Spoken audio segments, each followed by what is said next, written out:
You unlock this door with the key of imagination. Beyond it is another dimension. A dimension of sound.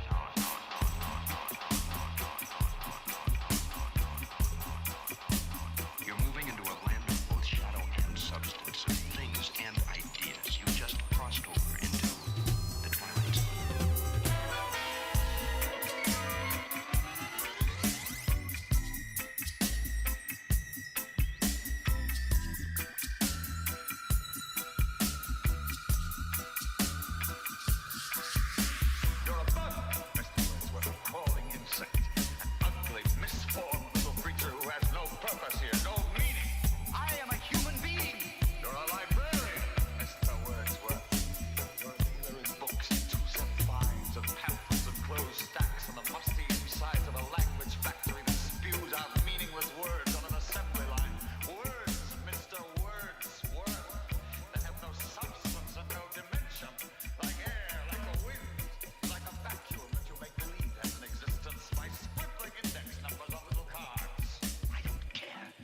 I don't care.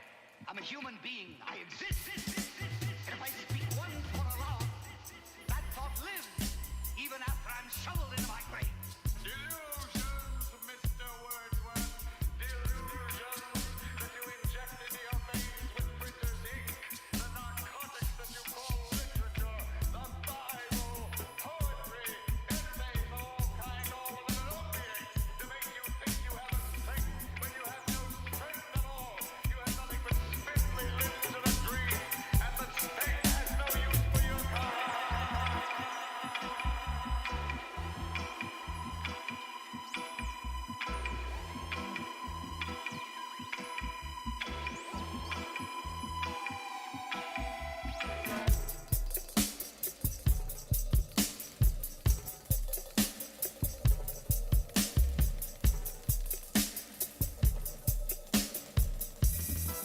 You walk into this room at your own risk, because it leads to the future. Not a future that will be, but one that might be. This is not a new world. It is simply an extension of what began in the old one. It has patterned itself after every dictator who has ever planted the ripping imprint of his boot on the pages of history since the beginning of time. It has refinements, technological advances, and a more sophisticated approach to the destruction of human freedom. But like every one of the superstates that preceded it, it has one iron rule. Logic is an enemy and truth is a menace.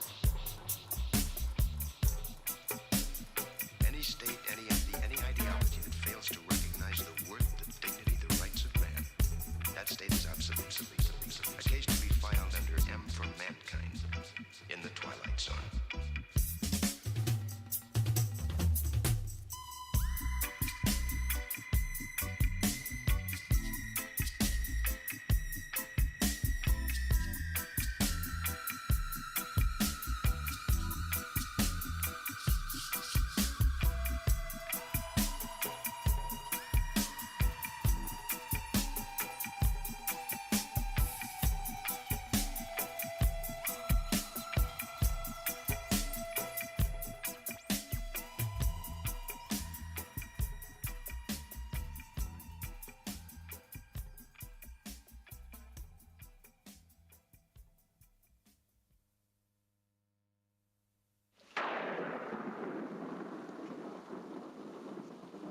Jerome will see you now. What was that? The wind.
himself, Satan, otherwise known as the Dark Angel, Ahriman, Asmodeus, Belial, Diabolus, the devil.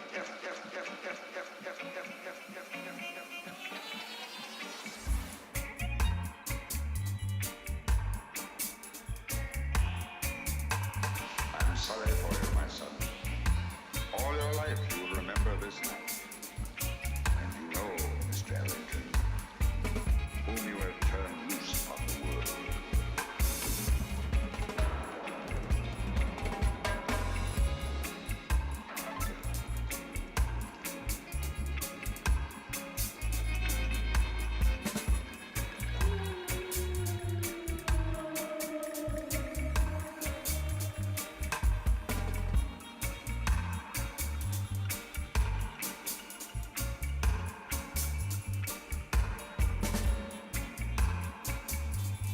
Ancient folks say, you can catch the devil, but you can't hold it long. Ask Brother Jerome. Ask David Ellington. They know, and they'll go on knowing to the end of their days and beyond in the Twilight Zone.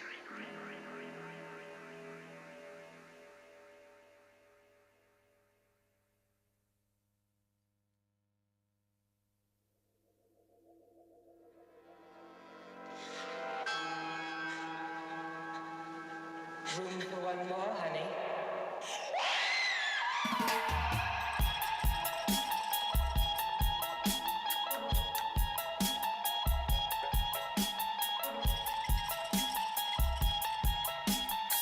A nightmare at this point would not be abnormal.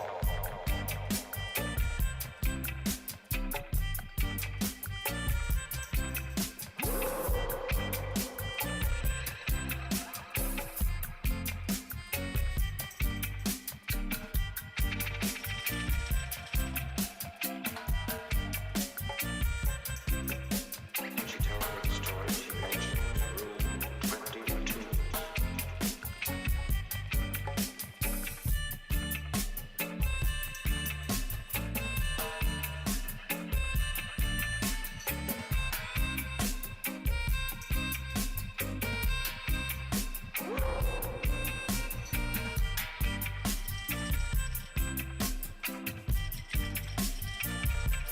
Going down to the mall.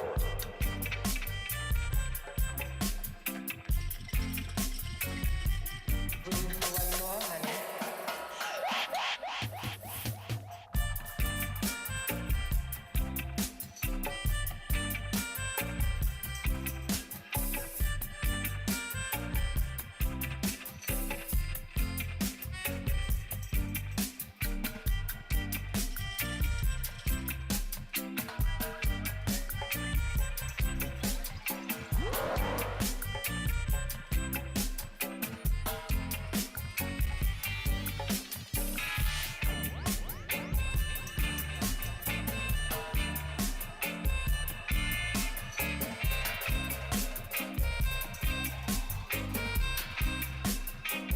This dream.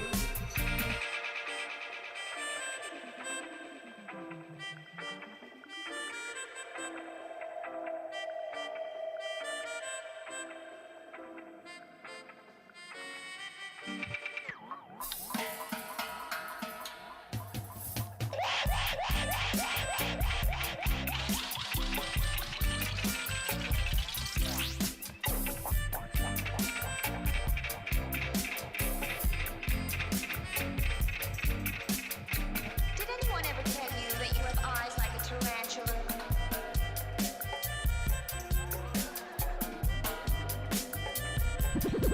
Brandon, did you know you have eyes like a tarantula?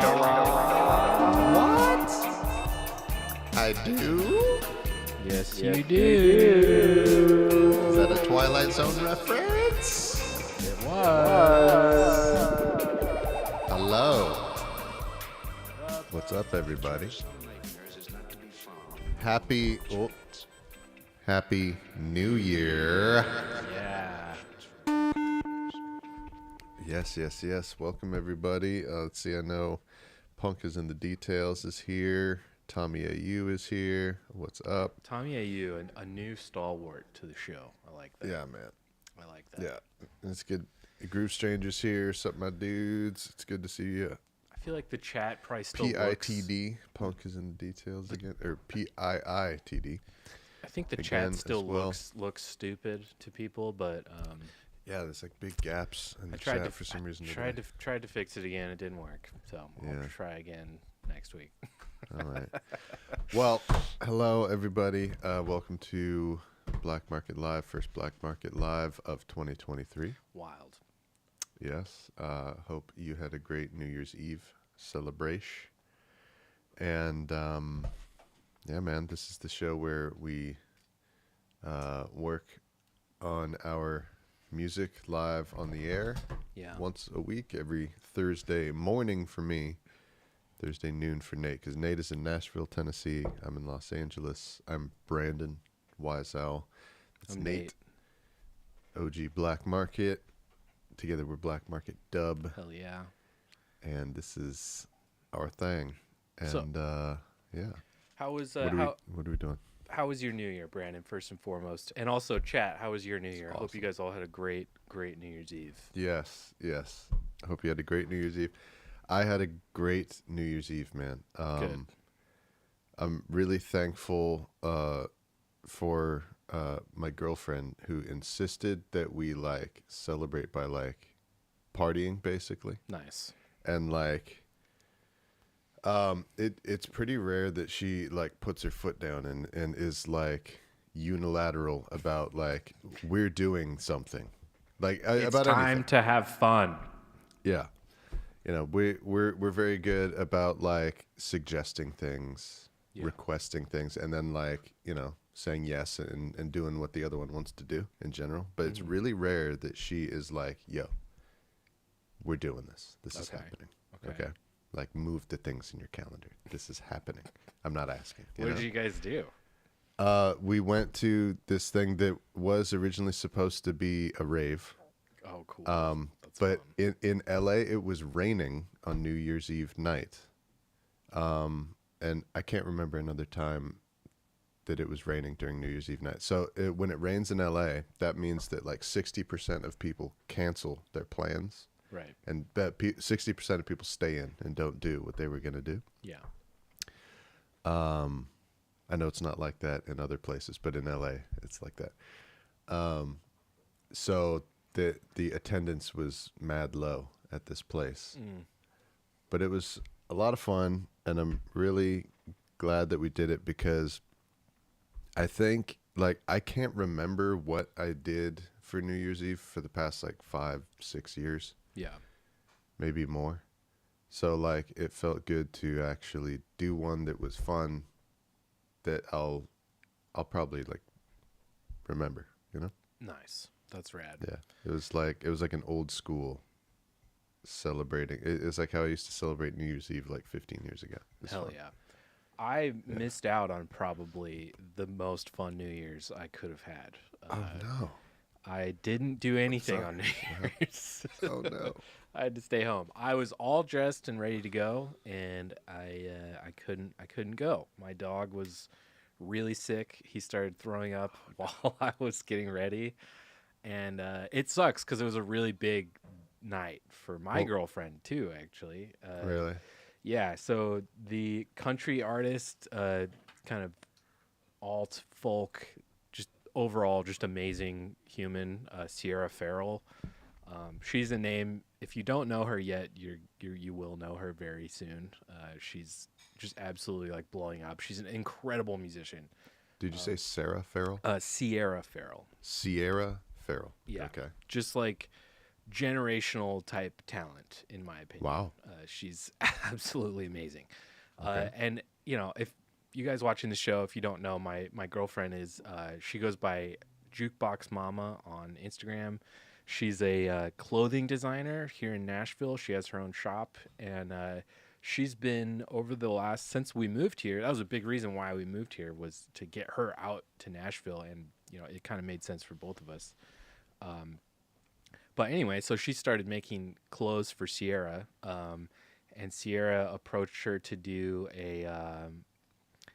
Sierra did this thing she called it was like Sierra Farrell's like circus New Year's bash. So it was like a circus themed New Year's party, and like she had like clowns and like people doing fucking acrobats and all this stuff like all over the stage, and she had like a big hoop, and she like rose up into the hoop for part of the show. And so my girlfriend Punk in the details says feral as in cat, like no, feral child. Ferrell, like Will Ferrell. How about that?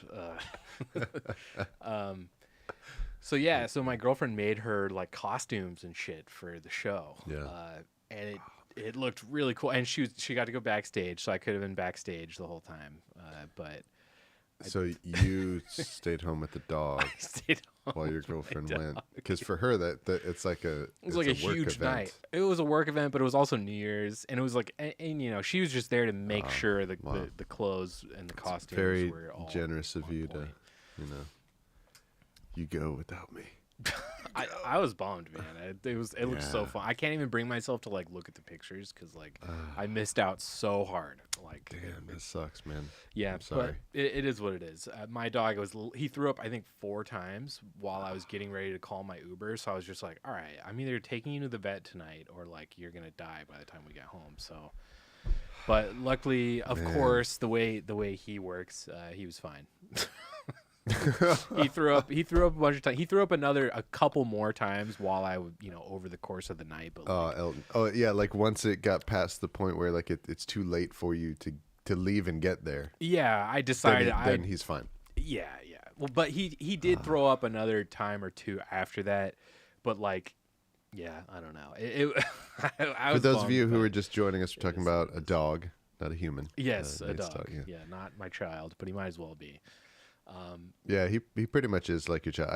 I've been in your guys' home. I've visited your household. Yeah. Elton the dog is absolutely He your guys' runs child. He runs this place.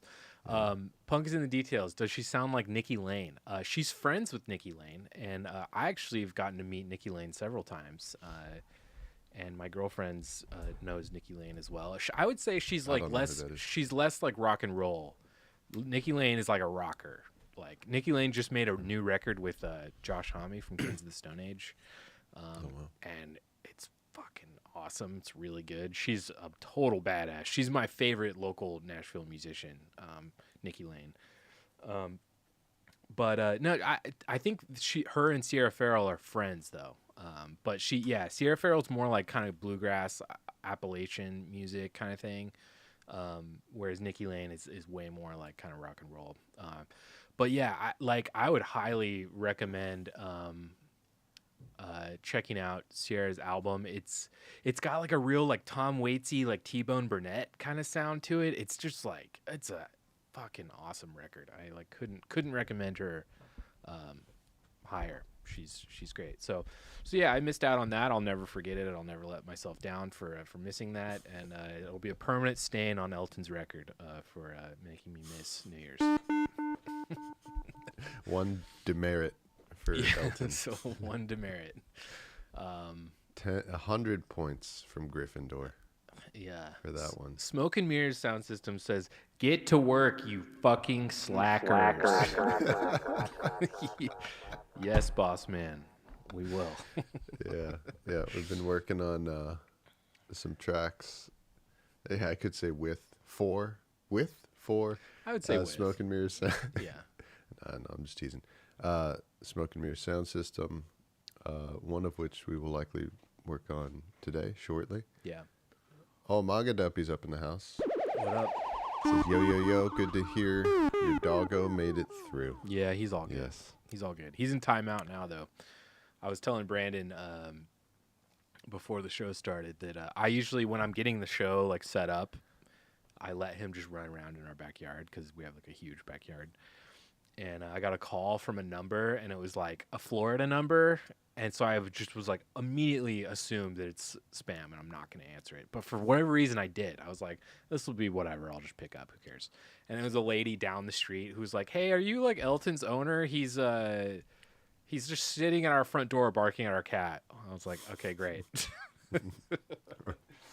So he's Two in demerits for Yeah, Elton. 2 demerits. So he's in his crate today. He's not going to be making an appearance on the show today. I'm done with his. I'm sick of his shit for lack of His better co-hosting words. privileges are suspended. Yeah, exactly.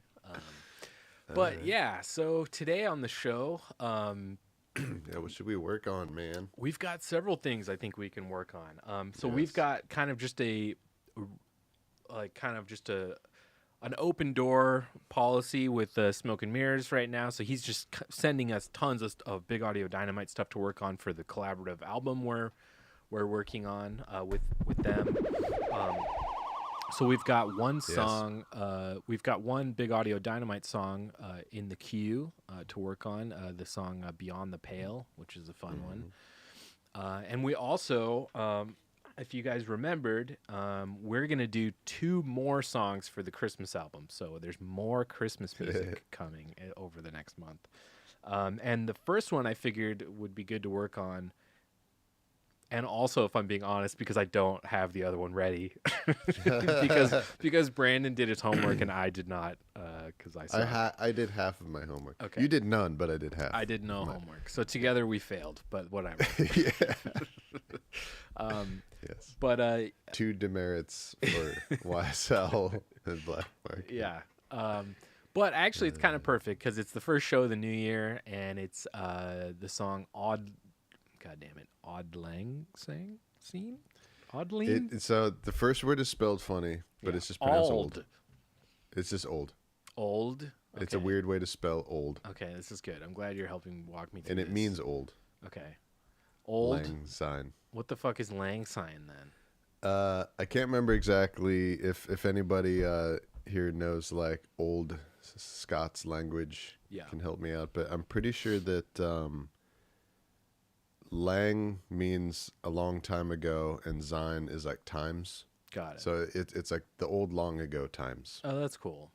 Right on. And So- that's what they're singing about, like memories and the old times. So yeah, so that's that'll be the final song on the Christmas album track list. It's the New Year's song. Yeah, and it's the New Year's song. The Should All Acquaintance Be Forgot. Exactly. It's that song. Exactly. Not So yeah, everybody knows it by the title. so yeah, we'll probably work a little bit on that one, or at the very least check out what Brandon's done so far. I'm very excited. It's one that I really wanted it on this album, and I kind of in Yes, my brain when we you did. started the project, I was like, oh, I'll probably wind up doing that. But the way we wound up dividing the songs, it made more sense to have Brandon do it. So I'm actually glad that you're doing it because I really love your approach on everything you've done on the album so far. So I'm really excited to hear your arrangement and your version of the tune. The other one we'll be doing this month, hopefully next week if I can get it together, is the song Maliki Liki Maka, the Hawaiian Merry Christmas song. So that's the song that I can't say. You can't say the one I'm doing. I can't say Yeah. the one either. Yeah. Makaliki Laka. Mele Kaliki Maka, I think is it. Mele Kaliki Maka is the thing to say. Exactly. Something, something, something Christmas Day. Exactly. Yeah. I know it from the Tiki Hut at Disneyland. Exactly. That's what it Yeah. is. Yeah. It's basically that. Is that the only place where it's from? No, there's Bing Crosby did a really famous version of it. And I think it's just like a Hawaiian, like traditional, maybe. Well, not traditional, but like, you know, it's an old Hawaiian song. You know, at this point. So yeah, and that one, you know, obviously features kind of Hawaiian like steel guitar. Maga Lalaiki Maga is the thing. Wow. So we're gonna get my homie, one of my best friends in the world, Sam Small. I'm actually repping his T-shirt. Yeah, you're wearing right now. Sam Small's shirt. I'm literally wearing a shirt that just says Sam Small because I love him, and he's one of my best friends. So we're gonna get you Sam. guys are pretty cute. Yeah, we're gonna get Sam to play pedal steel on that one. So lots of stuff to do over the month. Primarily going to be doing Big Audio Dynamite, but also going to finish up finally going to finish the Christmas stuff. I also have some fun news about the Christmas stuff. Yesterday, news. This is kind of what's been keeping me from working on the actual music. in addition to working on the music, I also have to collaborate with the artist who did the front cover, and I have to get him all the information and material for the back cover design.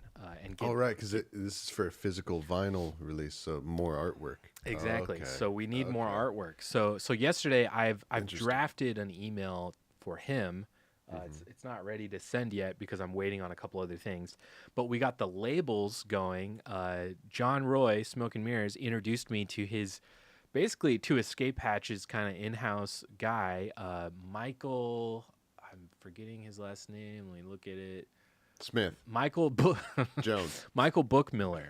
Oh, That's probably not how you say his name, but that's That wasn't how I that read close. it. Michael Bookmiller, who is kind of one of the in-house art designers for Escape Hatch Records. And I thought it would kind of be overkill to have the comic book artist do the labels because he's probably going to hand draw everything, right? So it's like for labels, it's like that's a lot of work and it would probably run up the price a little bit, which I'm trying to keep down. But also, recently we got some photos of some Escape Hatch Records vinyl that we're on, and I saw the labels, and I was like, those are sick labels. I love the look of the labels. And, one of the things that's, consistent across releases, if you are a fan of like a specific record label, is the labels on the record are usually basically the same design, across the board. There's some cohesiveness in what they look like. Yeah. And I figured, you know what? We're doing this on Escape Hatch. I feel like I want some traditional, original looking kind of Escape Hatch Records labels on them anyway. I think that would kind of be cooler anyway. So I got sent a picture of kind of a mock-up, and it looks really great. One side's going to be red in color, and the other side's going to be green. So it'll be still very Christmassy. Yeah. And then the last other kind of fun bit of news about the Christmas album that developed this week. I had a neighbor growing up. His name was Morgan Enos. He's in the band Other Houses, which is kind of really just him and whoever. I know Morgan. Yeah, we went to high school with him. He was my neighbor. He was in a bunch of bands around Atascadero when we were growing up. Him and I were kind of in like rival bands, and we were neighbors, so like we'd have like competing band practices, and we'd spy on each other's songs and rehearsals, and we were kind of. It was a fun rivalry. I'll put it that way. But then over the years, Kill each other's pets. Yeah, I hope not. But then over the years, I've kind of mixed and mastered a bunch of stuff for his bands, and he's just a really great dude. And he's now kind of like a professional writer, and he's written stuff for like Rolling Stone and the Grammys, and like just he's done tons of like awesome shit. And I hit him up yesterday because I had this idea. I was like, you know what? Do you remember I've been telling you like I want to have some kind of paragraph or some kind of information on the back of the album cover. Like initially I was thinking of like kind of telling some kind of weird story about Santa Claus in space or whatever.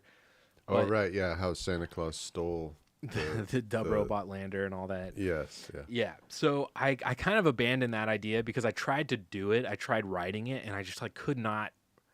I can't talk about our music really, or I can't write about it. At least I sit here and fucking talk about it all day. But every week I talk about it all day. But I couldn't really. Yeah, that's true. I don't know. It was hard. It was hard for me to like write anything I liked because it was just like I'm too close to it. I think it'd be way better to have like an outside perspective. Okay. Of the music, especially somebody who's good at writing. Yeah, exactly. A real like writer, a professional writer. So I hit him up and I told him I was like, on the back of like old '60s records, like Beatles or Sinatra or like whatever like big pop star was big during the day. It's like you'd turn over the record, you'd look on the back. On one side would be the track list, and then on the other side it would just be like this giant block of text that was just like a huge advertisement for the record. Yes. Basically, it was like yes, it's true. A smorgasbord of sound and blah blah blah. It would just be like some staff writer at the record label would just like write up Yes. a big sell, like selling Like, people right, on buying a this. thing because you're there leafing through at the record store and you Yeah. pick it up and you turn it over and you read and it's something to convince you to buy this instead of something else. Right? Exactly. Yeah. So I pitched that to him. I was like, could you do something like that? Yeah, that's a good idea. And he was like, here's how fucking cool this guy is. He was like, He's like, no, no, you killed my cat when we were in high school. no, Jesus. He was like, not only yes, but on the house. One, he loves Dub Robot. He was there at like the formation of Dub Robot. He's like very intimately knows Dub Robot and that whole scene. He went to all the early Dub Robot shows that we put on. He knows Brian Wallace.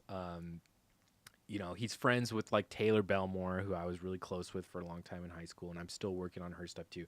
He's just like, he's one of the homies basically, from way back in the day, and he knows Dub Robot, and he's a pro writer now, and he's the shit. And I told him, and so he's gonna write up some kind of little blurb on the back for the record. So once I get that back from him, I'm gonna put that in the draft email and then send it all off to Anthony Carranza to do the back cover design. And So then, Anthony Carranza is the comic book dude who did the front. exactly, yeah, Nice. All right, man. It's Yeah. coming together. yeah, Good job, Nate. coming together. And I'm doing nothing. No, on you're that doing project. You hey, no, you made odd lang syne today. Yes, You did that. So That's true. That's Yeah. true. what should That we I can do. What should we start with today? Do you want to start with checking out your New Year? I feel like we should start with the New Year's song. Let's Yeah, you at want to least start with that? let's at least hear it. So I'll tell you, all that is recorded, all that's on there is the drums. Okay. So if we work on that today, it's gonna consist of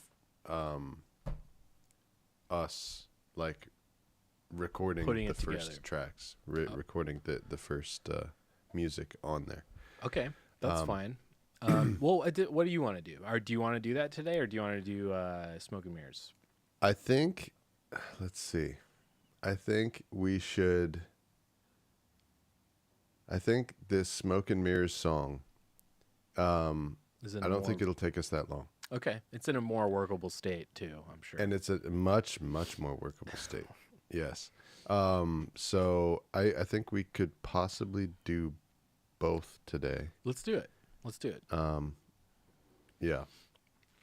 And yeah, we Okay. just have. If what's do his you want name? do you want to start, because I need to listen to it a couple more times. Oh, okay. Sure. Yeah. I gotta dig into it a little deeper before I start playing guitar on it. But Yeah, definitely. So, this song is pretty cool. Yeah. So again, for anybody who doesn't know, this is a song from the Smoke and Mirrors sound system, friend of the show.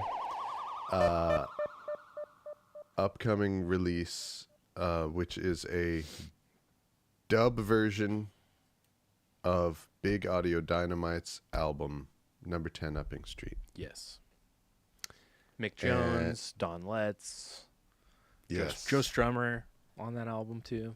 Well, at least he Yes. writes on it and he produced it. I don't know So if he plays on he's one of the writers of this song, Beyond the Nice. Pale. it. Nice. This is the second song, track 2, I mean.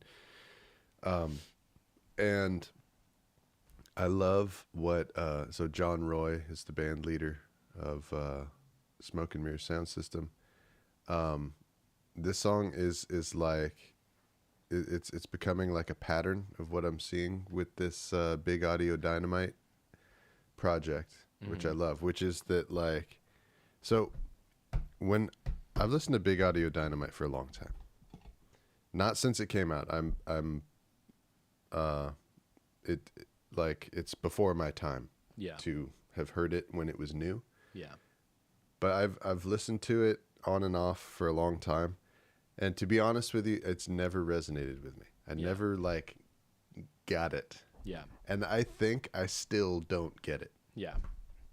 Still now. Yeah. And so it's really it's heavy on the 80s drum machine stuff. So I mean, if that is a barrier for entry that I think will Yeah. keep people from enjoying the actual good songs that are on that record. That's what kept me yeah. from getting into it, because I came to that band from The Clash, who are like the polar opposite in sound in a lot of ways from Big Audio Dynamite, even though it's like a lot of the same key players Yeah. and Brain Trust.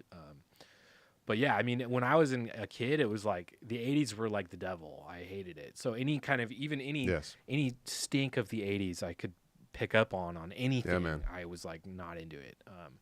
That's definitely something that has like disappeared from the world. Yeah. And I don't know if other people experienced who are our age experienced that too, or if that was just like a local thing where we grew up. But Yeah. dude, when we were kids, the 80s was stupid. It was so bad. Yeah, it was like It was lame. it was everything about it except Yeah. for movies. The 80s movies were like undeniably great. But like 80s But the music, way that people looked and dressed and wore their hair, everything and, about and, it. and all the music that was in those 80s movies was like a joke. It was a joke. laughable. Yeah, it was. Yeah. And if you actually liked it, if you actually dressed that way, that was like It was- social suicide. And it was a joke. It was like I almost kind of didn't believe people. I was like, "What? Yeah. What are you gonna fucking tease your hair, Motley Crue? What are you gonna do?" Yeah, it was really really stupid. Yeah. And since then it has ceased to be. And so people our age, like, we developed an appreciation for a lot of the music that was happening in the 80s after that point, Yeah. where a lot of the people Now, right now, our age still haven't let it go, man. There are That's- dudes that's that we too grew bad. up with that's too bad. that still can't get past the 80s is stupid thing. Because I feel And the I'm opposite. so thankful now. that I did. I feel the because some of the opposite. greatest music ever made Yeah, was made in the it's 80s. so good. I'm almost grateful for the fact that I avoided it so hard as a kid, because when I was in high school, that was when I would just like I would discover something and I would just play it the fuck out. And now there's bands that I listened to in high school that like I will always love them, but man, I'm never gonna put on like Nirvana Nevermind ever again. I don't need to. It's like I Yeah. know. It's like I Right. know it. It's rote to me now. That's true. You know? There's nothing new to glean from that shit Yeah, for me Blood, anymore. Sugar, Sex, Magic. Same it's like, thing. That is one of my favorite albums ever made. It's a masterpiece. I love every song, and Yep. I can go an entire lifetime without ever hearing it again. Yep. I feel the same way about that album too. That was another one for me that was just like it was almost like I would put it on like it was like a job or something. Like I'd be like, all right, I'm clocking in to go to school today. I'm gonna fucking put on "Suck My Kiss" again. You know, like that. But Yeah. So and it kind of makes sense because all that stuff was a huge fuck you to the 80s. That was the whole thing. That was its whole thing. The early 90s boom. Yeah. Right. So that was the music that we idolized, Yeah. and it's not just us. We weren't just some clique of kids who were idolizing it. It was this is like Everybody across I the knew board. felt this way. Yeah. Yeah. Everyone I knew felt this way. Yeah, kids of all stripes. Yeah. Felt this way. So what am I saying? So with Big Audio Dynamite, it's like the production style, the way that the music is produced and is made, and like it's such a barrier to me still, and it's really interesting because I'm trying to think of another example, like I'm a music producer. Right. Music production styles are never a barrier to me, even if it's something that I've never listened to before. I don't listen to for enjoyment. In my opinion, I don't enjoy. I can listen to it objectively and understand what's happening. But for some reason, with Big Audio Dynamite, the style of production is such a barrier to me that it honestly most of the time sounds to me like there isn't a song here. Like it's just a loop with noises put on and some dudes yelling with really thick English accents. Yes. Most of the time, that's what it sounds like to me, for some reason. But when I listen to John Roy's arrangements of these songs as he's sending them to us, because he's rearranging these songs in a more traditional reggae style. Yeah. But Or it's even the exact like same song. Cumbia, some of these. It's fucking sweet. Oh, really? Okay, you've heard more than I have. Yeah. Yeah, San Diego Smoke and Mirrors sound system is very Southern California, very San Diego vibes. So there's lots of, Latin vibes in there too. Yeah. But like I listen to his arrangements and like it all opens up. It's all in there. Like he can hear there's all this music that's happening in there that I can't fucking hear. And it's beautiful. And I compare them. It's like this is the exact same song, but I can see now like how the melodies, the chord shapes, they're like fucking amazing. It's a really good song. Yeah. I couldn't even tell was in there. Yeah, you can actually parse out the songwriting way better. I think you kind of put it perfectly. I think I don't know. It's only this one band. I don't know why. I'm sure there's other bands where we could find this problem. Yeah, probably. I just haven't been presented with it, I guess. I do agree with you. I disagree in that I think I also have a similar barrier, but it's not quite as strong. Like I've been digging into Big Audio Dynamite quite a bit the last couple weeks, and it's fun. But yeah, I do get what you mean. It's just like they went so hard with the drum machine. It's really the drum machine thing, I think, is the one, because everything else about it isn't super different from what a lot of 80s bands were doing. But the drum machine stuff is like, it just doesn't feel as like kind of sophisticated as some other, bands at the time or whatever. But I agree that these versions that we're working on are so sick. They are so cool. And it's great because I feel like we can't be the only ones that feel this way. And that's a shame because they're a really cool band. I mean, they're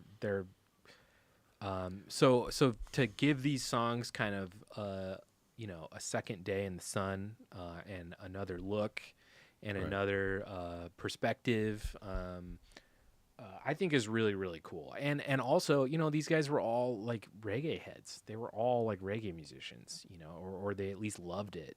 Mick Jones definitely, and obviously like Don Letts and Don Letts, like everybody He's else like in the group. One of the most prominent voices of Caribbean culture and music in England, right?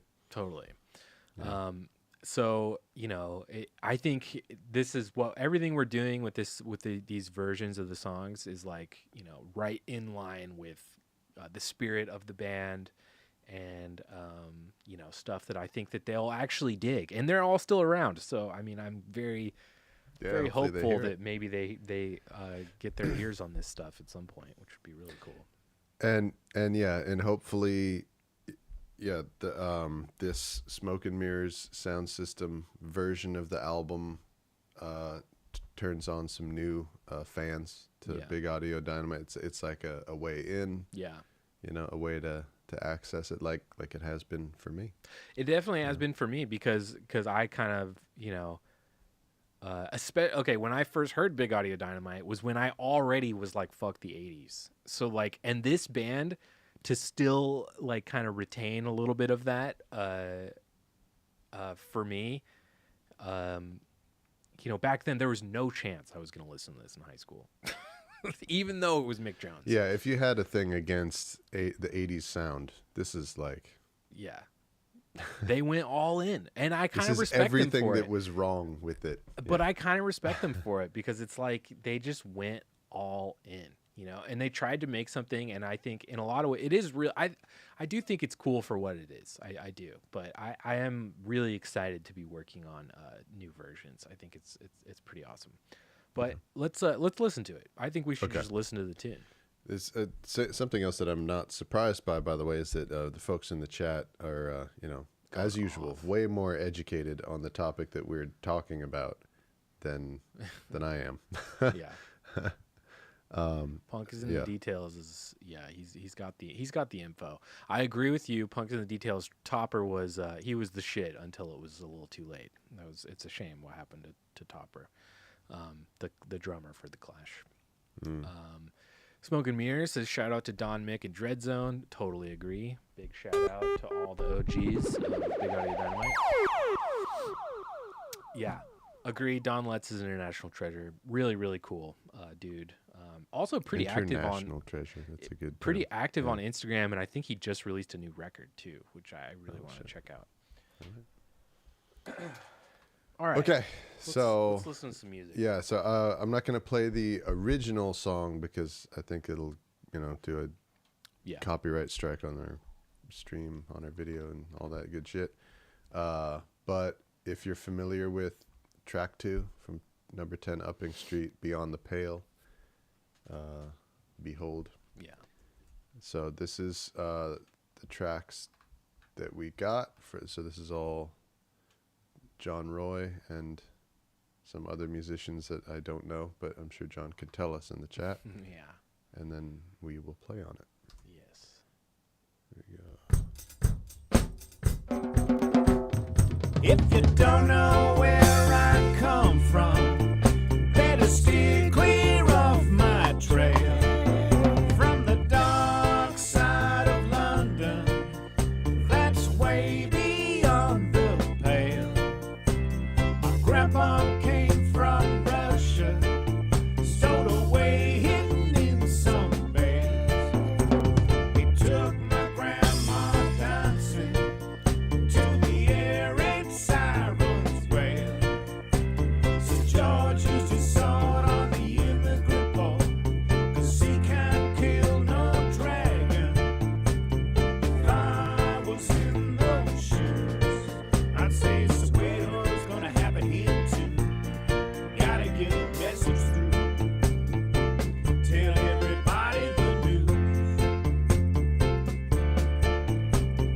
Feel the winter coming.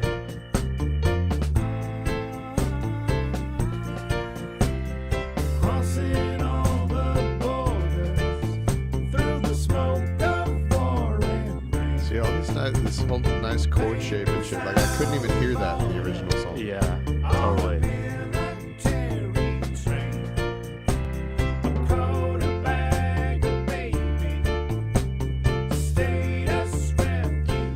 Punk is in the Details says Big Audio Dynamite sounds like Sandinista. I think that's a very illuminating comment. I think you're right about that.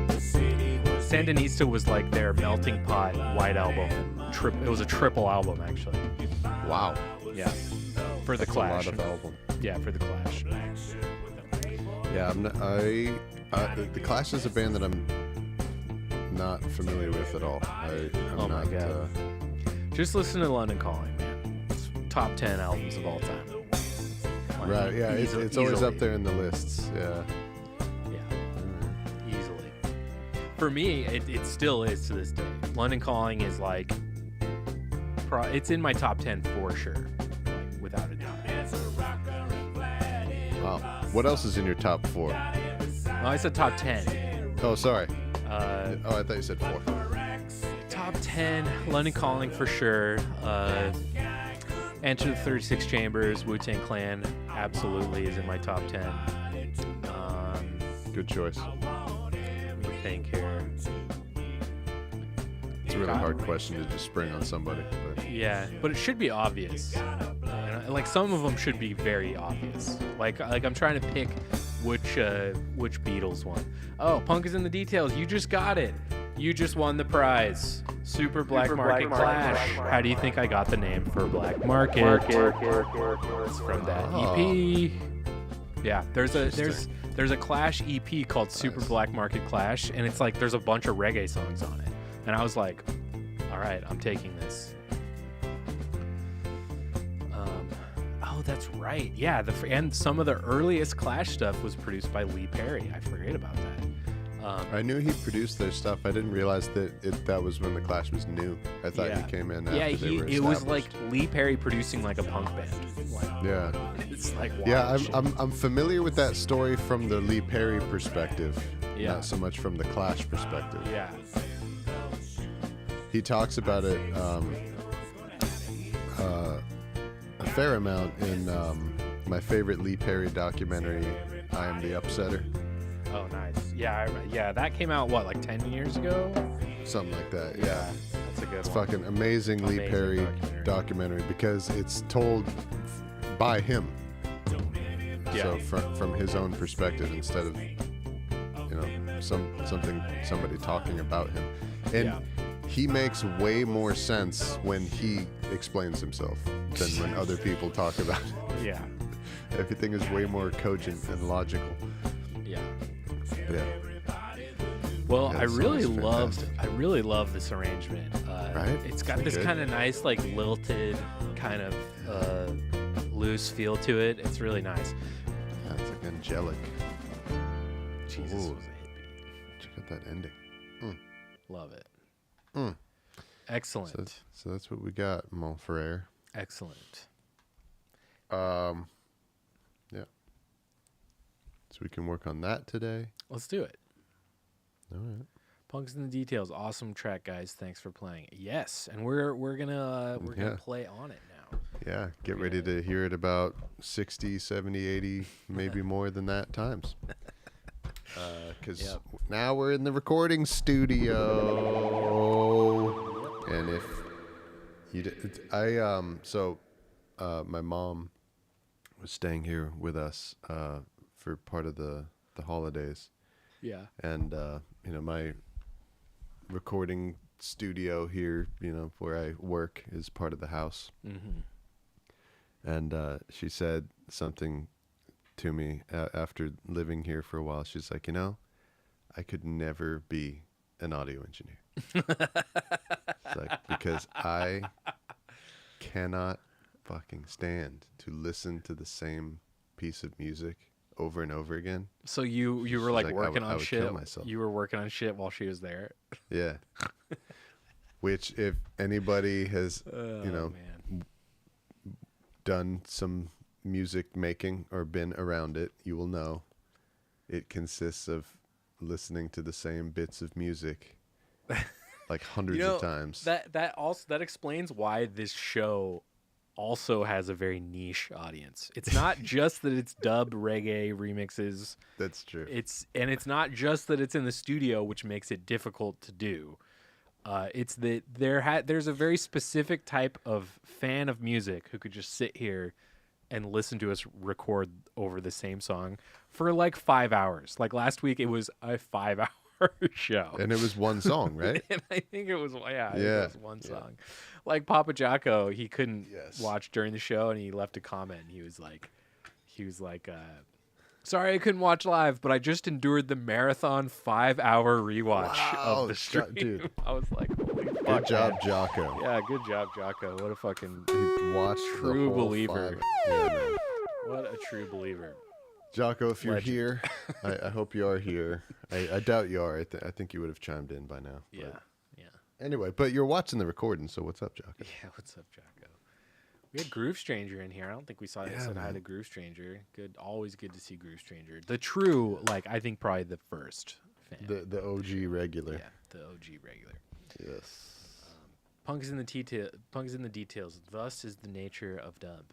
Yes, dub can be a little repetitive at times, but it is what it is. Yeah, and it's recording studio music. Yeah. It's playback music. Yeah. Whoops. Groove Stranger. Okay. Hi, Groove Stranger. Thanks for waving. Hi. Hi. Okay, I haven't already learned how to play this swung. It's all right. We're gonna be learning it together on the show. I'm gonna get my guitar rig going. Okay. Help me decode this piece of music here, Nady. Okay, so what do we got?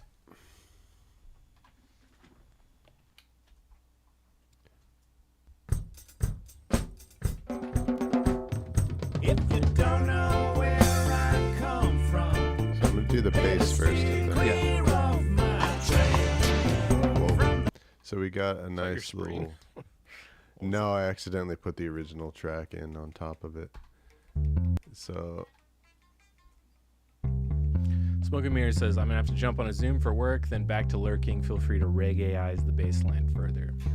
Got it. okay, we'll Got it. reggae-ize the bass line further. So this is the placeholder bass track that we have here. This one is, so if you were here last week, You heard us be tricked by a Moto bass. a fake bass that I thought was real. Nate could tell it was fake. This one is obviously fake. Yeah. To save me the embarrassment.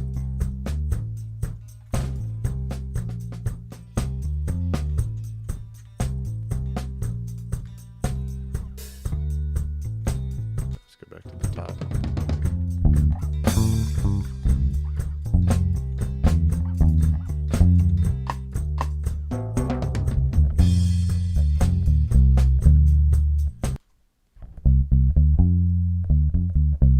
I'm hearing it in F, I think. Yeah. Yeah.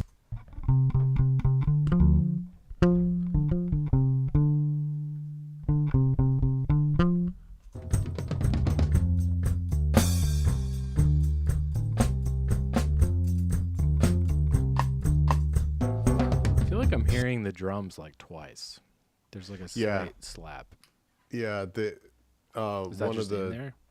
yeah one of the tone. I think these are temp drums also. I'm Yeah. pretty sure because I actually recognize these drums, this exact drum take from an older Smoke and Mirror sound system song. So I think these are also placeholder drums. Yeah, I think so. This, I believe, is completely all of this. If you don't know where I come from, I think this is all placeholder music. So this is just like kind of Yep. a scaffold that John has built to have all of us various musicians who play on it, Yeah. play on this scaffold. And then so when he, puts everything together in this post-COVID world where everything was recorded remotely all around the country, Yeah. it will all fit together. So If you play it the right way,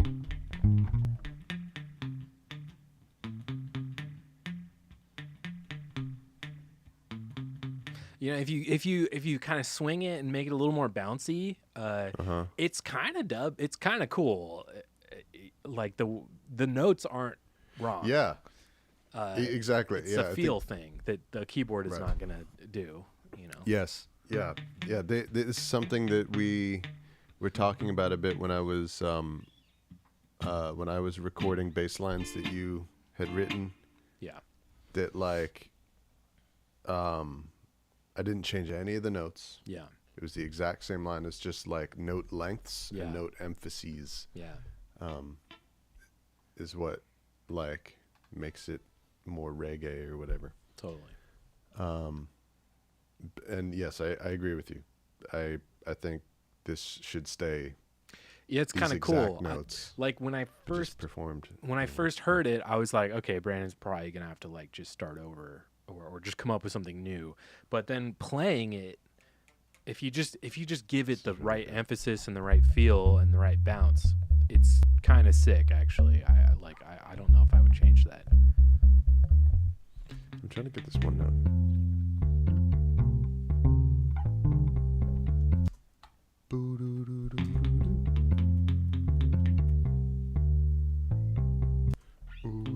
Sounds like he just kind of holds the C there.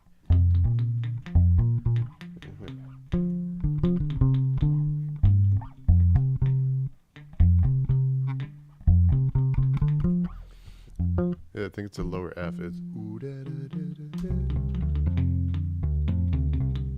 Although I think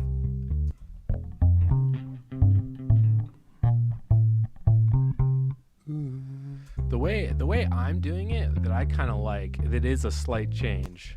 no, it's a A.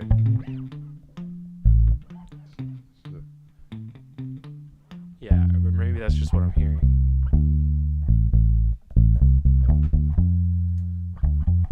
Yeah. That's what I was trying to get. That when it walks up, what note is the walk up starting on? That's A. Yeah. But sorry, what were we saying? Maybe that. the way Maybe you're that's. playing it Maybe is- that's is just what? what I'm hearing. Maybe that's what it is. What do you got?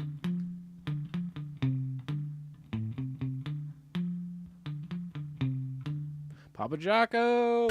Papa Jacob!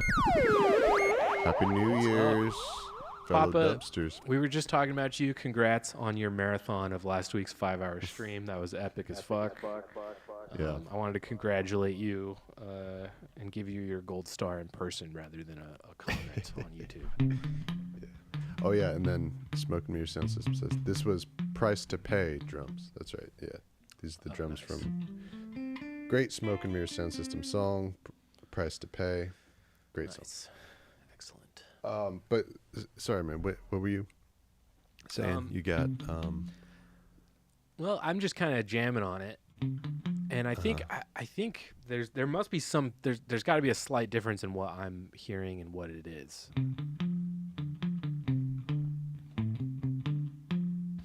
yeah, there you go. But that is that it? Is that what he's Are you playing playing? an A? Yeah. Yeah. No, you got it. You just got it earlier than I did. I was trying to figure out what is that low note.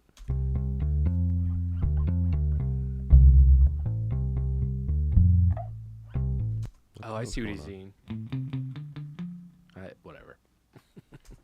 I'm playing it different, but it's basically the same. Let's get it in there with the drums.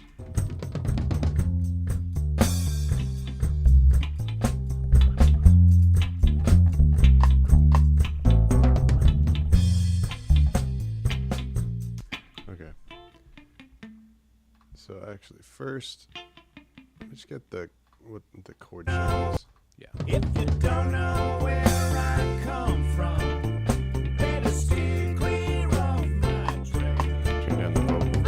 Dark side of London, that's way beyond the pale.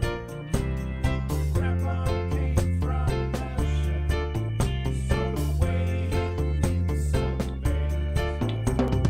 Took the grandma dancing. Sounds like A minor. I'm hearing A minor, B flat.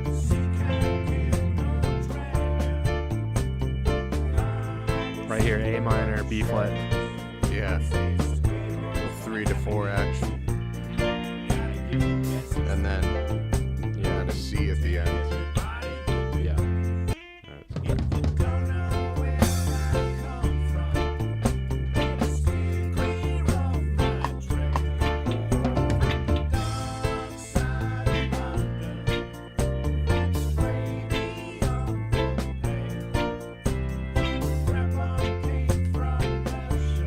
Yeah.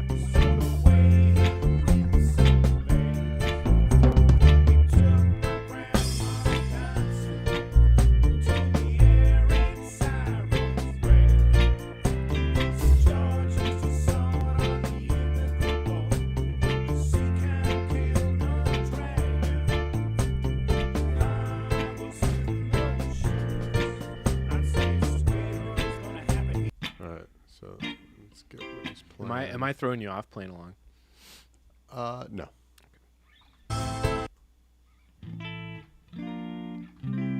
I kind of like it. It's the loop. It like feels half as long as it should, but it's kind of cool. Mm-hmm. Like I want the F to D minor to be longer, but it's kind of cool that it's not. Right. Hey, Mark Grundhofer's in the chat. What's up, Oh, Mark? nice. Welcome back, Mark Grundhofer. Our, Does everyone like when they join the chat and they leave their first comment? We just like have a barrage of noise. Yeah. Does everybody like that? Because we've been Well, that's doing what it you for get. a year. That's what you get for tuning in. If you didn't like the barrage of noise, you shouldn't have tuned in.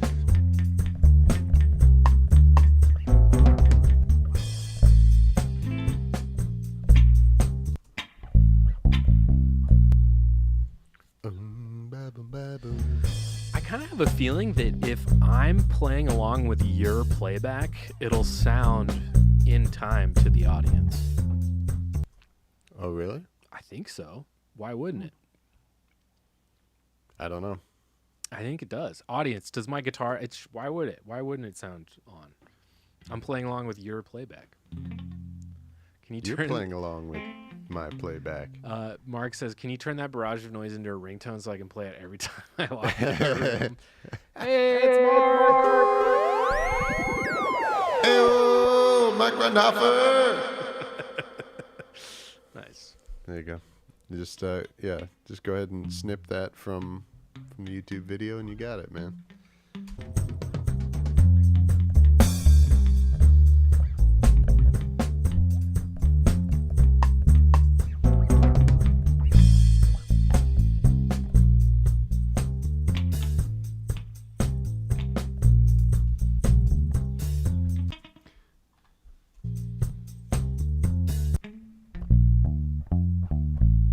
Just a triad? Is that all that is?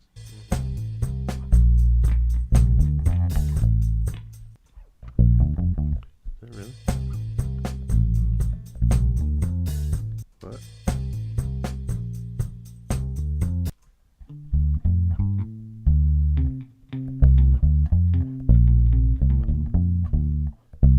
Oh. Oh, I get it.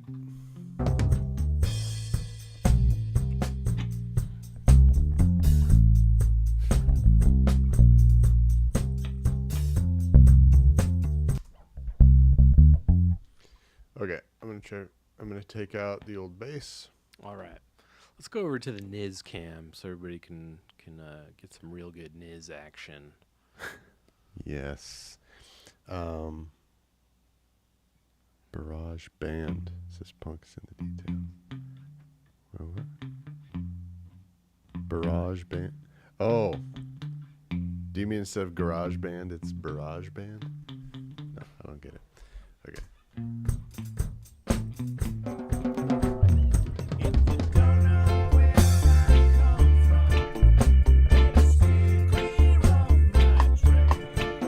No. Hang on. Get this drums louder. Get everything a little bit louder here.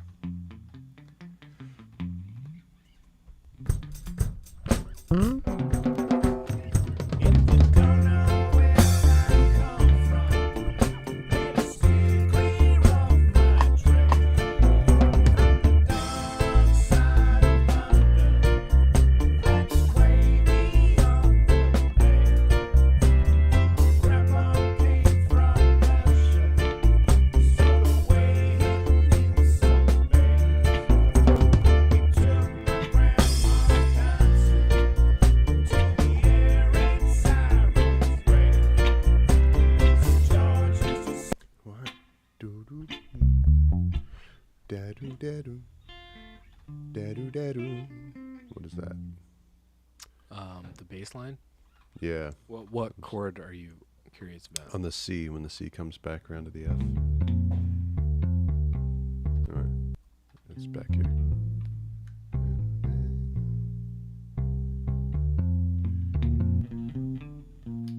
It might just be something that the guitar is doing.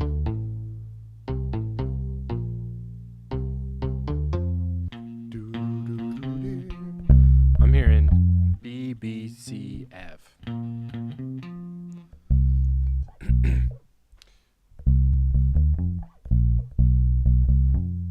Whoa. Is that right? Or is that wrong? No, it'd have to be C and D. Right?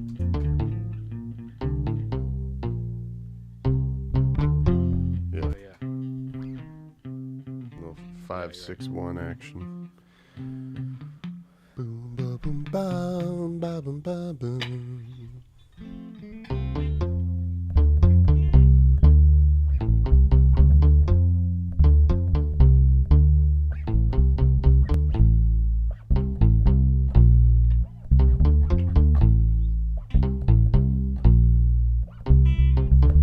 Oh, boom ba boom bam.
I've got 118 as the BPM for this.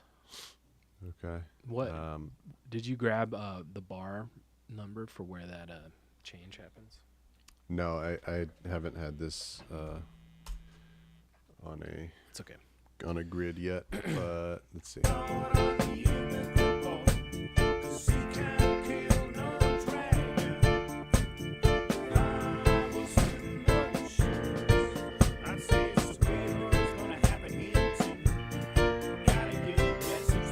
Thirty-one. 31.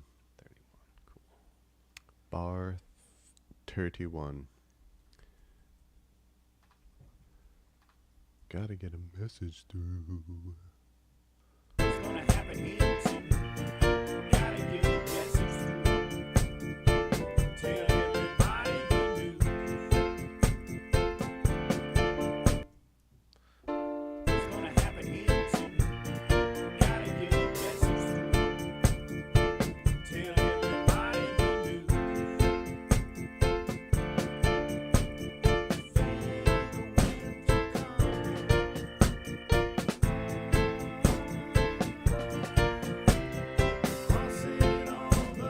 Okay. Then back. So we got a little deceptive cadence happening here. Goes to the 6 chord there. Short 4. I mean 1. Okay. And the turnaround. Back to 1. And then where's the A section? Where's it back in at? It comes back in 39. 39. Sweet. Mark Grundhofer wants to know if you've got flat wounds on that bass. No. These are round wound strings. But they're very old. Nice. These are in the reggae tradition of never changing your strings. I saw a video on Instagram the other day. I think it was like Flabba Holt or something, and he was like describing all the songs he played on with that bass and those strings that he hasn't changed since the 70s. I was just like, dog, It's fuck like yeah, dude. legendary reggae recordings. Yes. And that's not rare for reggae bass players. It's, You know, I just will don't change your strings. I will say when I've only changed the strings on my bass one time, and it was after I got new pickups and like electronic. I like just kind of put in a bunch of new stuff in my bass to make it sound better, and I still have this lingering feeling that it doesn't sound as good as it used to because the strings are still new. Yeah. Like, the strings are still not super old and weathered and shit. And For certain styles of music, Yeah. old dead strings are the right sound, and Totally. for a lot of styles of music, new strings are the sound. And then the second thing is a piece of Yep. cloth or foam, Foam. underneath the strings at the bridge. Yep. Some people use a sock. This is a piece of foam, just like studio foam from the wall. So yeah, Groove between Stranger- those two things. Groove Stranger asks, "What kind of strings will improve my technique?" Sorry, bud. Doesn't work that way. Yeah. Rest in peace, Groove Stranger. What else? What else are people saying here? Yeah, we're caught up. with shit. Zing, buzz, clank. Yeah. Okay. Let me learn the B section. So we got the chords. Now I just want to hear what Groove bass Stranger magic we got asks, going on. "Doesn't the foam mute mess up your intonation? I could not get that to work well, but it sounds great in the low register." Yeah. So it's like what it changes is the envelope of the note. So if you think about it like on a synthesizer, there's the attack, decay, sustain, and release of a note.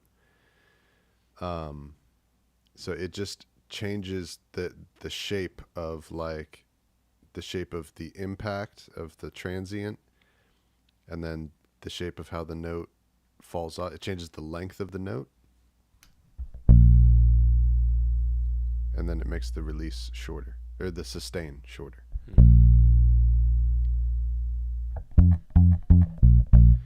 So in terms of if it messes up the intonation, if it's a significant amount, there's probably too much material underneath that's pressing up on the strings too much. You got to kind of find the right balance to the point where it is affecting the envelope of the note. It's affecting the note enough, but it's not pressing to the point where it's like negatively impacting the sound. So it's a balance. Sometimes you got to shave it down to get it there. Punk is in the Details says, Beyond the Pale was written by Strummer, and it sounds so much like his Mescaleros projects. I agree, man. I'm more familiar with Joe Strummer and the Mescaleros than Big Audio Dynamite. That was the Joe Strummer band right up into his death. That was like his last project. I agree. Yeah, it's interesting. There must have been some kind of shift in him after the Clash ended. Shift in his writing style or something. Nice. Yeah, I don't think I've ever heard the Mescaleros at all. They're cool. You're cool. Thank you. You're welcome.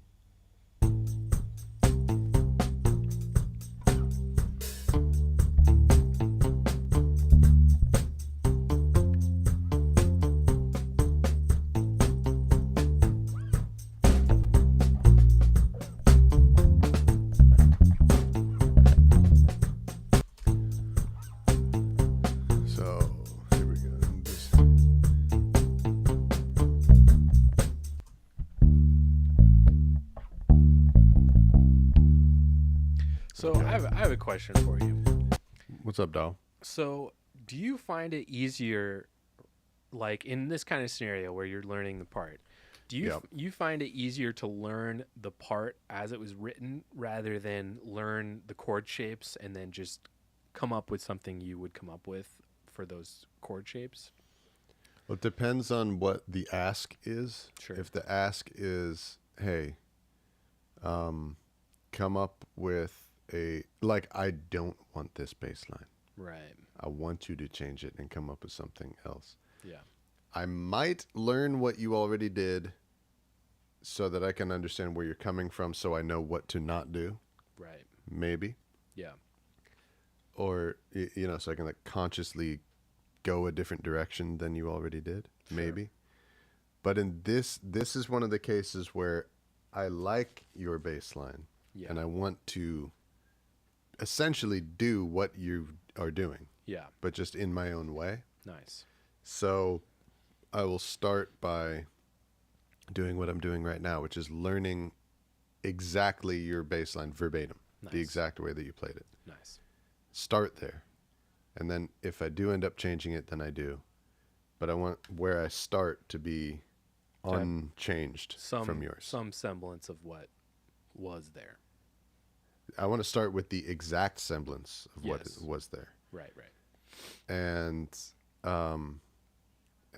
so, yeah, part of what is helping me do that is learning what the chords are. Yeah. Just so I'm not just, because I don't have as good of a ear to finger just Sure. listening to be able to tell what the notes are. Some people are really, really good at that. And it's especially different. people who went to school for that. And it's different because It's like a training. You're trying to translate moves he's doing on a keyboard to a fret, to frets and a neck on a guitar, which is the moves are different. Yes, right? that's the other thing, right? the Yeah. If we were listening to a recording of somebody playing this on a bass, it's way easier to figure out. Yeah. Because you can hear shapes that naturally happen with your hands, but when you play it on a keyboard, it doesn't necessarily already there's a couple awkward jumps and things. Yeah, and that's what I was gonna say. The fretboard. Is the fact that it was written on a keyboard. Yeah. There are gonna be those awkward jumps that wouldn't necessarily be there if it was originated on a bass or whatever. So yeah, it's just interesting. That's all. But Yes. SpongeBob SquareWave. It's just a comment.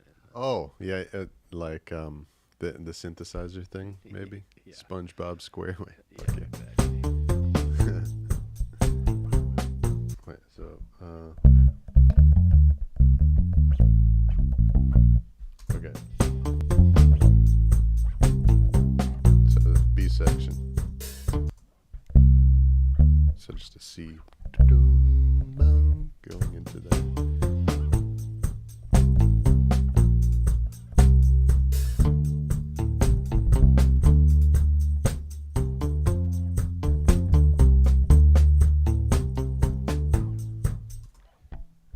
Okay. Pause.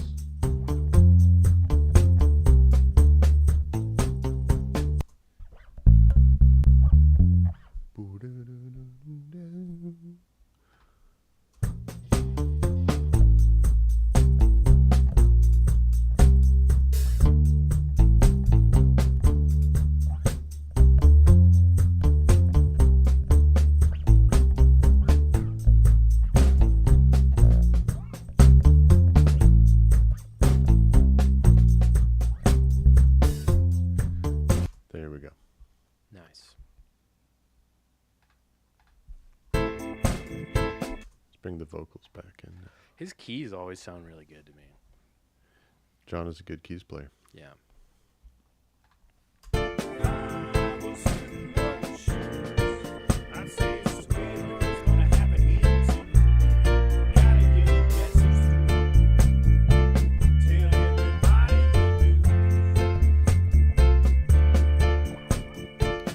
That wasn't exactly it. but- I should be figuring out this B section too.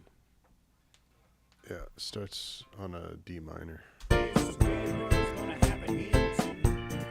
Gotta get a message through. Tell everybody you do. Whoops. Keep forgetting it goes down to A. So it sounds really good. Like it's Yeah. a very musically nice thing to have that run up start on a A. Yeah. It's just like I wouldn't think to do that because of unnaturally how it sits on the fretboard. Right. Like we were talking about before. Right. I'd say it's gonna happen here soon. Gotta get a message through. Tell everybody you do. Damn. Woo. Yeah, it's wild. Like it makes sense, but when I go to play it, it's like It's a jump. it's not natural. It doesn't feel natural to me yet. Not Right. yet. I'd say it's gonna happen here soon. Gotta get a message through. Tell everybody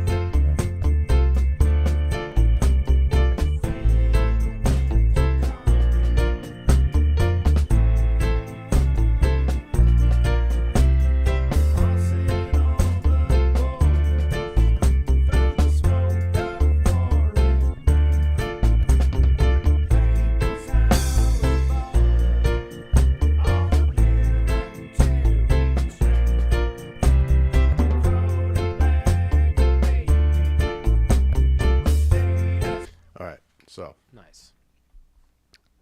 I think I've got it sufficiently to the point where I can start recording. There's also a Doug piano on here. I want to know who Doug is. Who's Doug? Who's Doug? Who's Anthony? Who's Anthony? Who knows what movie that's from? I don't know that one. Oh my god. Also, unrelated note, but kind of related to movies. Guess who is going back to visit the wonderful world of Pandora tonight? Oh, nice. Are you Me. a fan of the Avatar movies, Nate? Okay. Because I know feel you're like- cinephile. I feel like this is a major tangent side note. So Are we gonna get in a fight right now? no. I kind of was like indifferent for forever until I watched Avatar 2 nights ago and then started crying. The first one? Yeah, during the fucking first one. When I did was you like, start crying? At what point in the movie? when they start tearing down the tree. They start blowing up the Avatar people's tree, their home tree. I got so sad. Me and my girlfriend both were just like, "What the fuck is why are we getting emotionally upset?" Were you on It's drugs? Avatar. No, it was just really well done. I don't know what to tell you. I actually am kind of a member of the cult of James Cameron. I think he's an amazing filmmaker. I think it's like watching Avatar. It's like the first, like, I would say 30, 45 minutes of Avatar, I literally felt silly. Like, I felt slightly uncomfortable and silly watching it because it's a very ridiculous idea for a movie. But it's not just that. It's that he's so earnest about it. There's no irony to it. There's no winking at the camera. There's no, like... It's true. We're like conditioned by all these like fucking Marvel movies now, where it's like you can tell the people making the movies like think the movies are stupid because they make fun of their own movies in the movie. And it's like, so it's like we're all just winking and nodding along and laughing at what we're watching. Whereas like a movie like Avatar made by James Cameron, he has like a sincere, like, anti-colonialist and like pro-environmentalist message that he's using these ridiculous 11-foot tall blue people to tell. And he has the skills of a 9-year-old to tell that tale. But he is fully behind his own what he's saying. I think you should rewatch it. I think you should I revisit just it. did. You did? Okay. Yeah, I'm giving you my take from. I watched it like 4 days ago or something like that. I was so angry. I had to like get up and almost walk out of the room so many times. I think we both probably were affected by the same thing in different ways. I found it is very like cliche and it's like it's just a bunch of tropes. He's using a bunch of like well-trodden like classic storytelling tropes. There's like nothing new. Yeah, but not very well in a lot of cases. Interesting. He puts things in that like undermine points that he's trying to make. Like what? Okay, so I knew this was going to throw us off. Yeah. All right, I'm going to let you make this point. Make your point, and then let's move on. Arguing about Avatar. No, we're not. No, we're not. You can make finish your point and your thought because I don't. This is also what it's like in the recording studio in real life, by the way. That's true. This is not us just getting distracted. This is part of recording songs. Anyway, okay, just one example out of many. So why do the humans have to have Na'vi avatars? Okay, I believe that they explain it. There's like a line of dialogue I remember. There's a line of dialogue, right, which says something like they refuse to talk to us. No, it's that corporate dickhead. Giovanni Ribisi guy. He goes, "What do we do? He's like smoking a cigarette and golfing in his little place, and he goes, "What do we do? We, the thought is, if we look like them and we talk like them and we build them schools and bridges, then then they'll like us, even though that's not what's happening." Like he says something like that. Like that's from what I got from the movie, that was like the movie's reasoning why they're doing it. So it's like a missionary program. So that we look like them, so that they will trust us. Okay. Yes. Mm-hmm. All right. So that then characterizes the Na'vi as people who like diplomacy and communication and empathy and like connecting with another culture is like outside of their grasp. Yeah. They're incapable of forming a relationship with humans. Okay? There's multiple problems with this. Well, because that's one. I think they recognize that the humans are shitty, which is why they're just like, fuck you. Like, we don't give a shit about your outreach program. You Okay. Fine. All right. So they even if you do go that way, I think that is a mistake because you're already characterizing your sympathetic people as racists. Yes. First of all. Well, then we're supposed to. Then, as soon as they show up with the avatars, we learn that the Na'vi are fully aware that these are humans. Yes. They know they're humans because they dress like humans. They carry human guns. Yeah. They speak English. They don't speak the Na'vi language. They call them sky people. They know. Yeah. So they're fully aware that they're speaking to a human. Yes. So why do you need the fucking avatar then? Interesting. I see the point you're making. And it's not because only avatar bodies can inhabit the planet, because they land in the helicopter, flown by a human, and there's another human soldier wearing a mask that's out there, like they're standing next to each other. He's like, all right, good luck. You know, like I see what you're saying. What's the point of avatars if it's not like they're being sneaky it's about only it. So that James Cameron can have avatars flying around, so that he can have it to show. So I think that's a really good point that I've actually never heard someone bring up. It's so stupid on like 3-4 levels, dude. It is kind of stupid now that you say that. The thing that bugged me mostly, because overall I liked it. I liked rewatching it. I enjoyed the movie. But the thing that bugged me was it's visually amazing. The thing that bugged me the most was the white savior thing. Okay. Was Jake Sully being like all the Na'vi are just like, you know, they're completely incapable of resisting the humans without Jake Sully. And I think the counter argument to that would be that Jake Sully is the only one who's like aware of what the people are like capable of doing and their tactics and like all the horrible things that they're capable of. So he's the only one who's not underestimated. But he doesn't like supply their superior warriors with information or like weapons or anything. Yeah, it's just him. Yeah. He's the reason.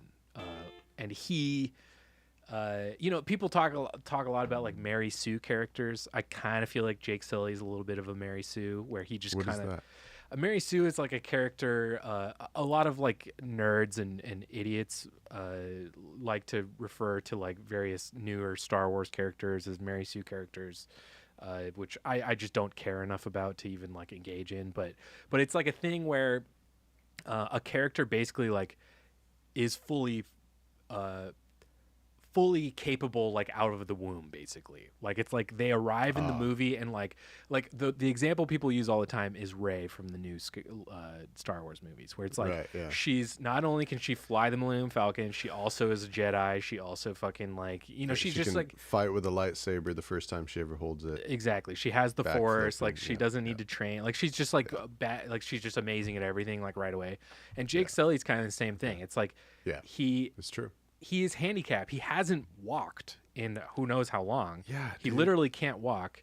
But then the whole scene within minutes of becoming an avatar, he's sprinting and like running, and not only the way they handle. I hate that scene so much. When he just starts pulling the things off and like that was annoying. Fucking endangering the lives of the fucking doctors and nurses around him and shit. Just runs and just pushes open the door. He doesn't know what's going to happen if he fucking opens the door. Yes. He doesn't fucking know. That is such a wasted opportunity, man. That whole scene, because it's the fucking, it's a 9-year-old's version of like an emotional, you know, moment of this man who has been paralyzed, who like gets to have his legs again. It's this really, you know, poignant thing. Right. And you know, I get it. Like the whole thing, like he tears it off and he runs out because he can't wait to run. You know, he has his legs. He wants to use them, and he's a headstrong person. Right. But and it's he's kind of so overtaken that like that's the most important thing to him, is to use his legs. Yeah. I get it. Yeah. It's just done in a really fucking stupid way, because like he could like woken up on the table, and like when he first, you know, puts his feet on the ground, you see like he's using his toes on the ground and he feels it, and he's like, fuck. He could be like fucking overtaken by that or something. Right. He starts crying. Which is what like you would do. Right. Exactly. Like a or fucking human would. Even beyond that. And then like the doctor and the nurse are like right there, and they're like super cool with him. It's like it's all right, because they understand that the person who's in this avatar body is in a wheelchair. They are educated. They know who this is. They know the significance of this, right? And like, it's okay. We got you. And just the process of him standing, there's like music swelling, right? You know, everybody in the theater's fucking crying. Then do a montage of him learning how to run. Yeah, because he's not. That's the thing I love about James Cameron. Man's not afraid of a montage. Montage has gotten a lot of bad rap over the last decade and a half or so. There's Montages a great are great. montage in Avatar, actually, and I think you're right that Yes. that particular part was handled kind of poorly. I think here's It makes me hate Jake. It's like, oh, you're a Yeah. fucking asshole who doesn't care about he's just like smiling and like, this is awesome, and just fucking, for all he knows, he's gonna kill all those poor people Right. who are helping him. Well, and there's like layers to the profundity he should be feeling. There's one layer which is that he's a handicapped person who hasn't been able to walk, who now can walk. But then on top of that, he is a human being whose consciousness has now transferred into an alien body, which is also arguably more profound of a feeling Yes. than being able to walk And it's again. just totally And he's just like, brushed woohoo, aside. gang, this is fun. It's like Yeah. riding a skateboard. Fuck Like that's yeah, it's like playing fucking football. Yeah. Back on. okay. Yeah. I think we need to cut this conversation short. But Yeah, we do. We can keep here's what I'll say. I agree with you that many of the finer details are handled pretty clumsily, and I would say, it's pretty cliche movie. It really is, and I don't think anybody would argue otherwise. But the thing that I do appreciate about it is, it is a movie. It's a blockbuster. The thing that I loved about it the most is it's the rare blockbuster that has the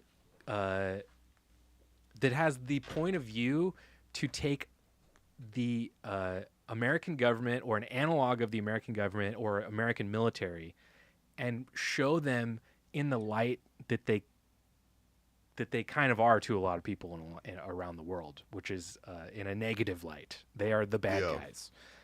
They are the so it's a very Is that profound though? Like, well, I just hey don't guys, think it's. I just don't think the it's. military are headstrong and assholes, and they cause more problems when they think that they're fixing something. Is that really that hot of a take? It's not, but it's Doesn't one. everybody know that? Yes, but it's not really depicted in these blockbuster movies very often, because most of these blockbuster movies, man, they're made in conjunction with like the State Department. So like if you So watch, they have to be portrayed positively. yeah, exactly. Yeah. And so like if you watch like fucking Iron Man, it's like what happens in the first Iron Man? He goes to Iraq and he teams up with the American military, and then he blows up a bunch of terrorists who, quote unquote terrorists in the movie or whatever. And it's like that's kind of how it goes in a lot of these. Same with like the Transformers movies. They're all like just big like recruitment ads for the military like half the time, I think.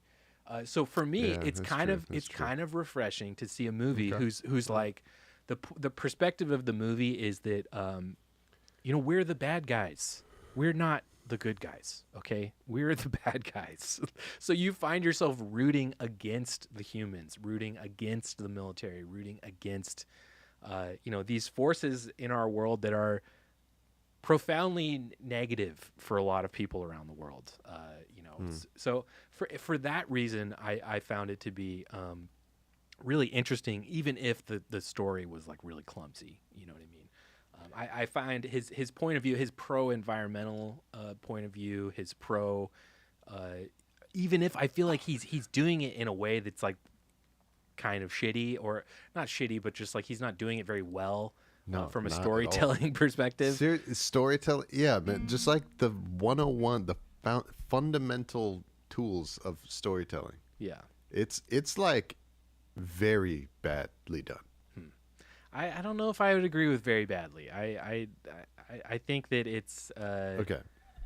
You want another example? No, we should move on. We need to play music. We should stop this. I wanted to make my one point about it being an anti-militaristic movie, which I really appreciate. But other than that, it's whatever. I don't. No, that's I'm true. not, I've Avatar never is noticed not, that before. It's like an anti-military message at it's like the biggest movie in the world, right? Like at such a high profile movie. I'd never noticed that before. Yeah, I think he was basically using it to make a statement about like the Iraq War or something like that. Is kind of how I read it, which I think is interesting and kind of refreshing for one of these movies. But overall, Avatar is not the hill I'm going to die on, even though it did make me cry. And I'm very excited to go learn The Way of Water tonight in IMAX 3D. I cannot wait to revisit Pandora and to check in on Jake and Natiri. I hope it's awesome. I haven't think seen it'll it be yet. good. I think I it'll hope be cool. it's. I hope it like you know. I hope he does like a way better job on all my criticisms from the first. That's what I've heard it's that's better. what I'm hoping. I've heard it's better, but we'll see. All right. Papa Jocko says you just explained the Bobo Sante meeting white folks with dreadlocks. Yeah. Wow. Papa Jocko says, "Fuck Avatar. I'm off to Amsterdam tomorrow." Yeah, that's a good choice there. Oh, nice. Emilio is back. He agrees with me. Well, ham-fisted. And also hello, poop butts. And John, you're back from your Zoom. It's okay. All that you missed was an argument about Avatar. Yeah. Didn't miss anything. Yeah. Okay. So I'm just getting a little drum balance here so I Nice. can start tracking bass. That's what I'm doing. Let's do it. I don't know what you're doing. That's what I'm doing. I'm getting my ponytail ready for tonight. That's what I'm doing. Dude, the ponytail was the thing that I was about to rant on. Yeah, we need to stop talking about Avatar. We'll continue. Nate and I will continue this offline, everybody. Oh, I still need to get your thoughts on Blade Runner 2049. Don't say anything because we're going to be sidetracked yet again. But Okay, see, that's actually a movie that is like worth discussing, and we didn't. told you it was good. I told you it was good. It's yeah.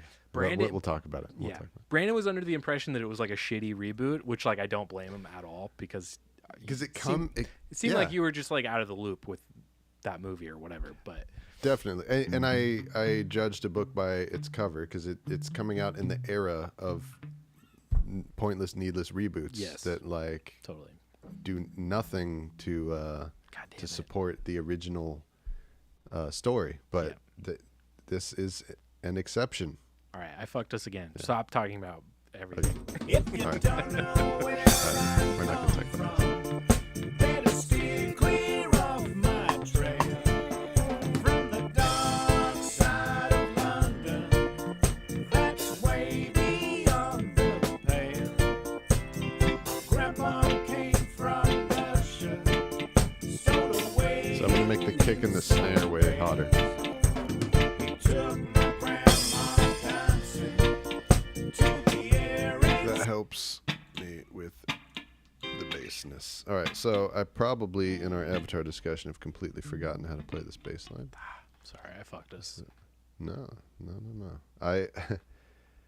I went willingly into that tangent, man, because I needed to get that off my chest. I feel love much that we better. had such opposite reactions to Avatar. That's amazing. It's I had a lot of fun with it, but I will. There was this gnawing. profoundly There was this stupid. gnawing, thing in the back of my brain that was telling me this was a dumb movie, but I still had fun watching it. I just love James Cameron. I just think he's fucking the shit. He's like Jacques Cousteau, or with a camera. It's awesome. I mean, the dude took a submarine to the Titanic and was like, "Look, there's the Titanic." Yeah, right. Exactly. In all those aspects of filmmaking, it's like he's the fucking man. He made fucking True Lies. He made the first True two Lies. Terminator movies, man. It's incredible. You know, the one people sleep on is The Abyss because it's been like out of print on like home media for like a really long time. Man, I've never seen it. it's the one he made in between Aliens and Terminator 2. So he made a movie between those two movies, which are two of the best movies ever. And it's like it's an alien movie that takes. It's a movie about like people that discover an underwater alien civilization, and it's so good. It's really, really cool. The special effects are like really groundbreaking for the time, as you would expect from someone like James Cameron. Cruise Stranger, yes, The Abyss is still epic. I agree. And apparently there's a 4K of it coming out finally this year, so I'm gonna rewatch it finally whenever that comes out. Groove Stranger says 2049 made me feel feelings like Nate said Top Gun Maverick did for him. I want to go back and hear what I said about Top Gun Maverick. Yeah, I can't remember I what you do. said. I do. All I know is we're talking about good movies now. This Avatar struck a chord. See, I don't feel that strongly about it being good as you feel about it being bad. I'm willing to admit that it's not. It's pretty clumsy, but I had fun watching it. But, There's more. I got more. We'll talk more later. We will talk later because tonight I'm gonna. He doesn't understand. Tonight his own I'm gonna go themes. back, He back, puts back, things back, in experience there the way of that water. actively undermine key things that he's trying to set up. Okay.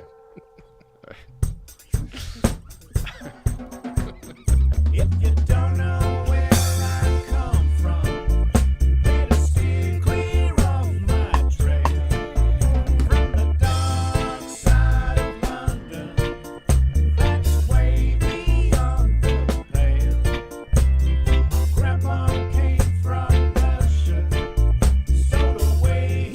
So how's the rhythm of the main thing go? Boom, bang, boom, bang. That's it.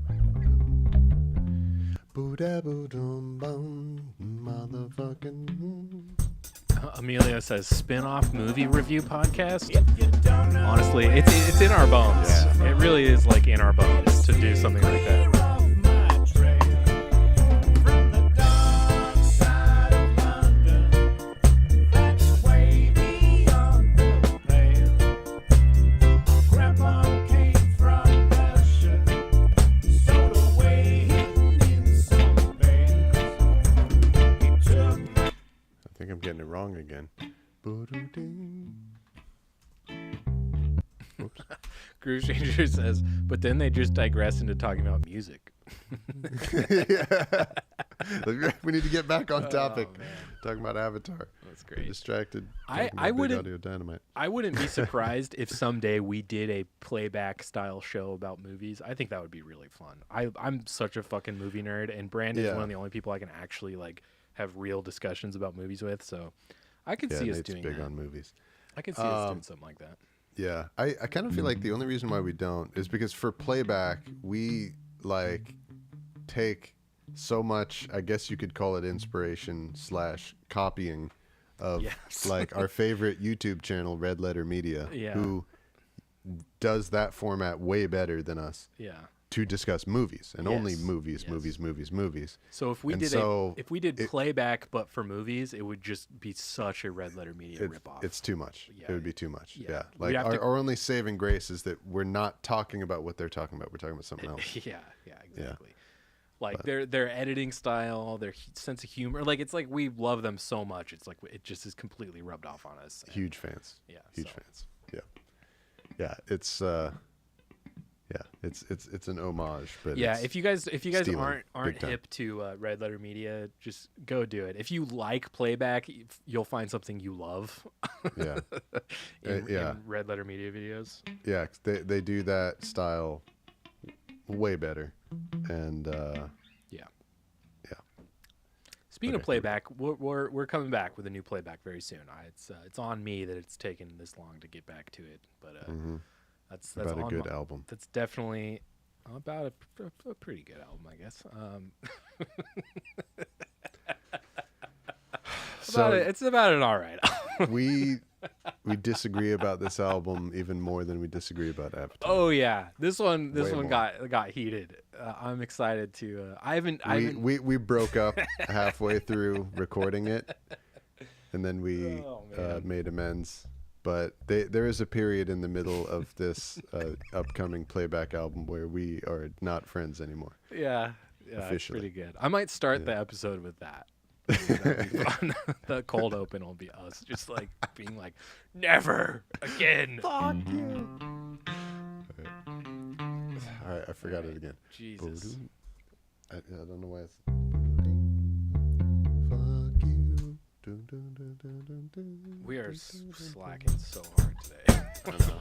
Haven't even gotten one bass. I know. If you don't know where I come from, better steer clear of my trail. From the dark side of London, that's way beyond the pale. Grandpa came from Russia, stowed away hidden in some bales. He took my grandma dancing to the air. How does that sound? That sounds great. I was just gonna say Okay. I didn't want to interrupt you, but that sounds amazing. All right. And you are doing a really great job in translating his keyboard-based part into something that does sound very fluid and like a bass player. Yeah. Right. Yeah.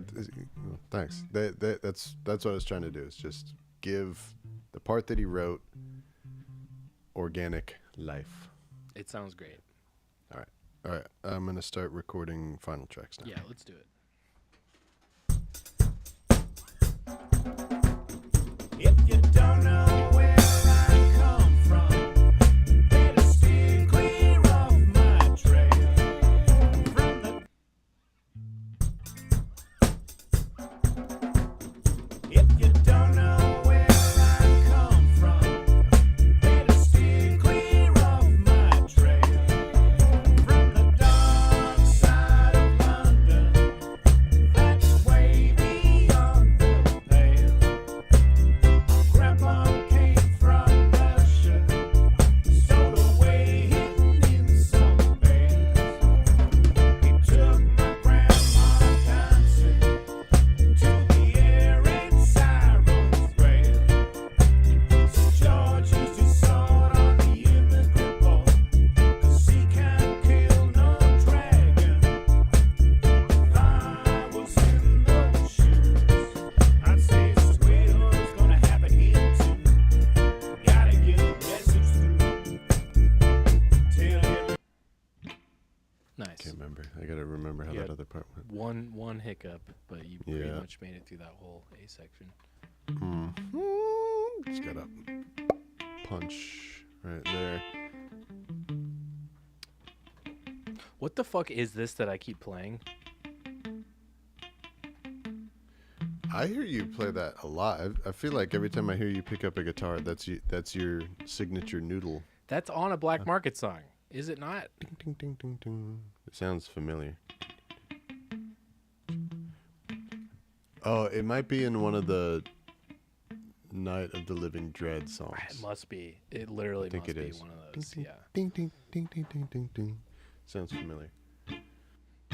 boy, 'cause he can't kill no dragon.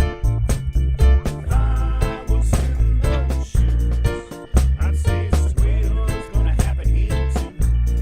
Gotta get a message through.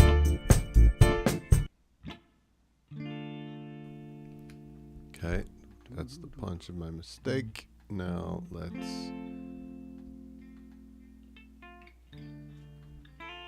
That relearn B the section is section. real deceptive, isn't it? It is. Holds on D minor and then it just goes back to F D minor. Is that what it does?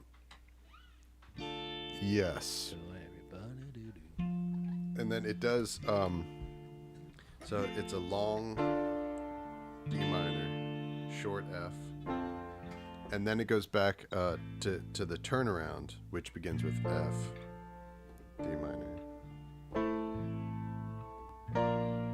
and just like at the end of the Interesting. A section. So it's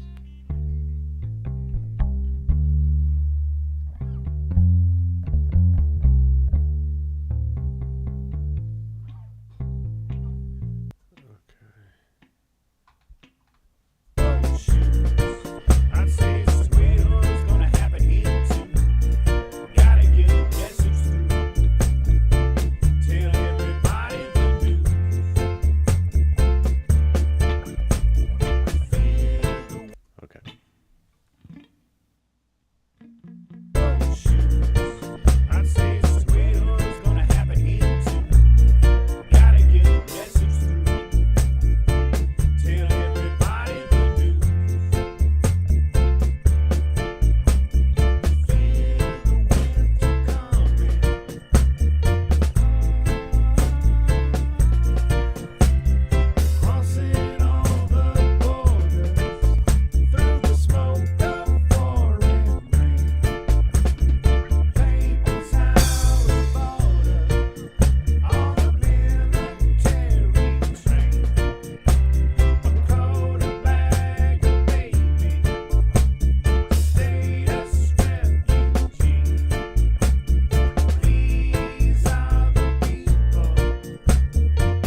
mistakes in there.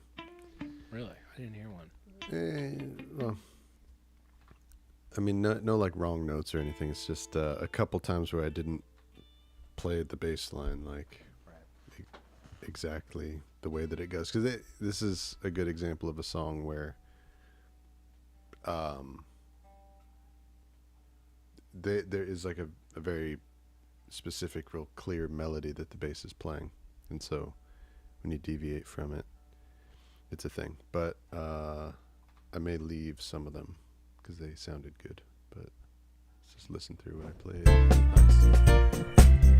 Crossing all the borders through the smoke of foreign rain. Papers out of order on the military train. A coat, a bag, a baby, status refugee. These are the people of my family. Anybody know that the city was made of immigrant blood and money?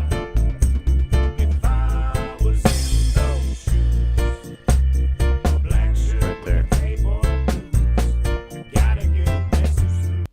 Okay, doesn't so sound another bad. B section at bar 63. Yeah, That you're right. It doesn't doesn't sound bad. What you did. It didn't. It doesn't like register as a mistake to me. Okay. You said 63. Yes. Sweet. Keep going from here. Anybody know that the city was made of immigrant blood and money?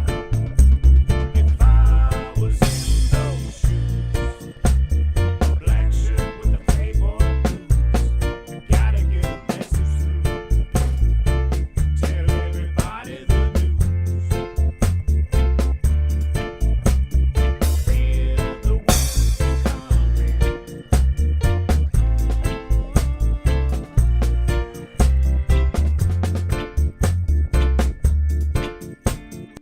Ooh.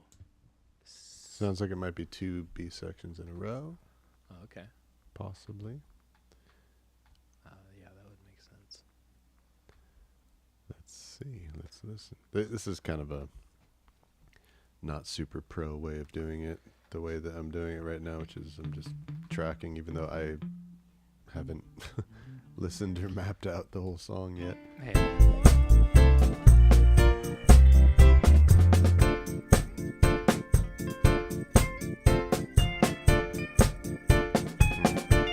Now there's a rocker in Vladivostok. Does that just Right. vamp on D? What did I just hear Yeah, there? sounds like it's just vamping on the D minor. Vamp on that D.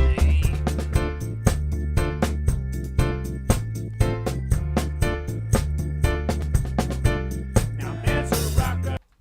And he's playing this.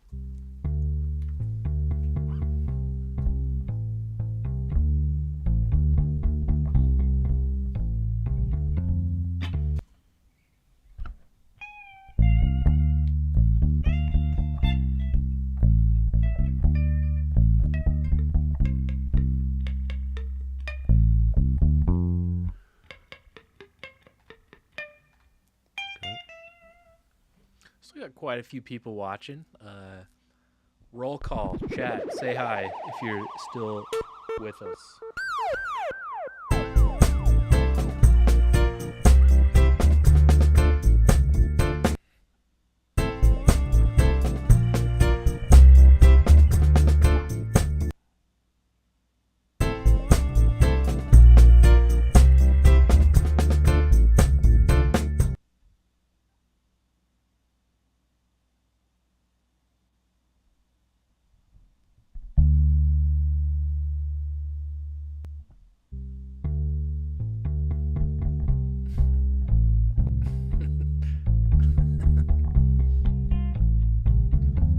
Emilio just says no.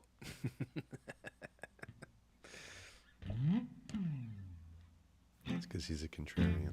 Yeah.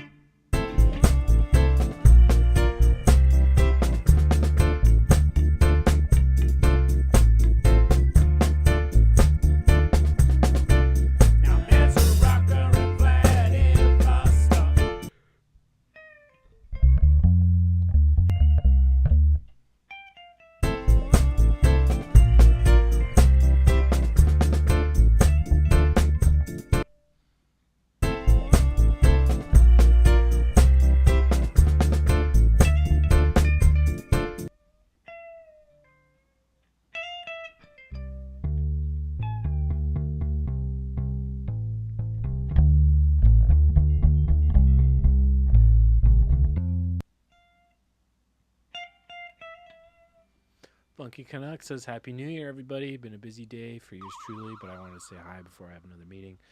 Thanks for dropping by, Funky Canuck.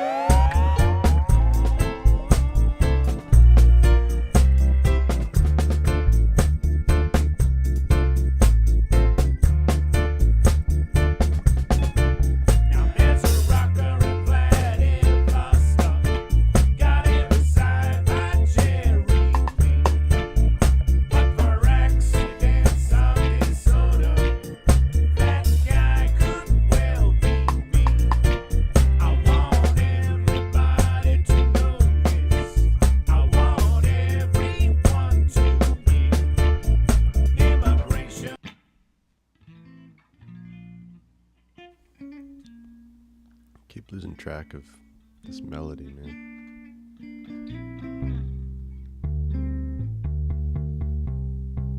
Dee dee dee dee ding ding boom bang boom. There's a cool little section right there. I like that. Yeah, it's nice. Dee dee dee dee dee.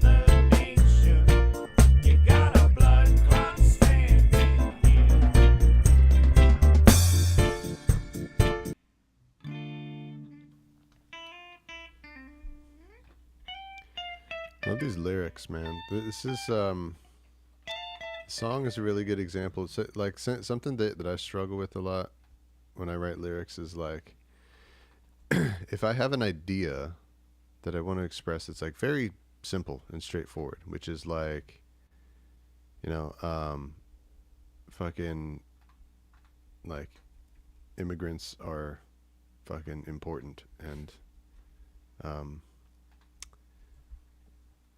you know, like what this song is saying. He's like talking about his grandfather who immigrated here. He's talking about like all the other immigrants in the country and like the line that just went by, immigrants built this nation. And, you know, just talking about like the multiculturalness of the place where he lives and how important that is and everything. You know, just like a real clear, simple idea like that. I sometimes like struggle with like how much do I wrap that in poetry? And how much do I just fucking say that? Say literally, yeah. Just literally say it, you know? And I feel like this song is a good example of when it sounds really good and it sounds really cool to just say what you mean. Like I feel just like, make the song be a political statement. I feel like that was kind of these guys' like kind of MO. Like they were very blunt in their lyrics, very you know, super topical, like, you know, they weren't concerned with you know, if the lyrics would track 10 years from now or whatever when they wrote them. It was like they're saying exactly what needed to be said right now. Like the song was like it was a means to an end, you know, to effect some kind of change they wanted to see. So they're better writers than James Cameron, you're saying. Wow. It's not hard. Okay, another B section at bar 91. Sweet. Let's see if it's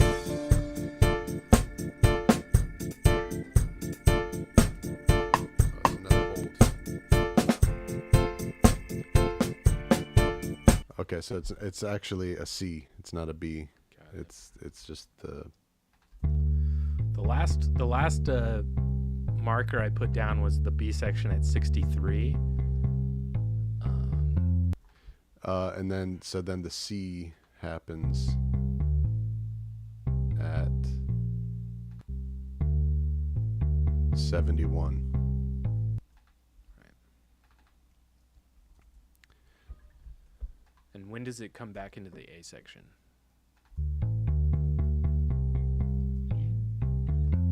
Bar 75.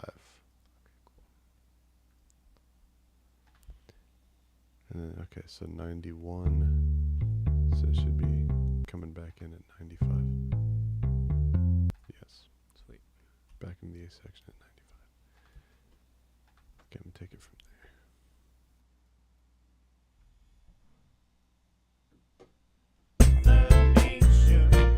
You got a blood clot standing here.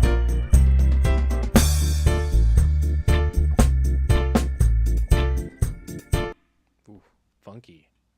What is going on here?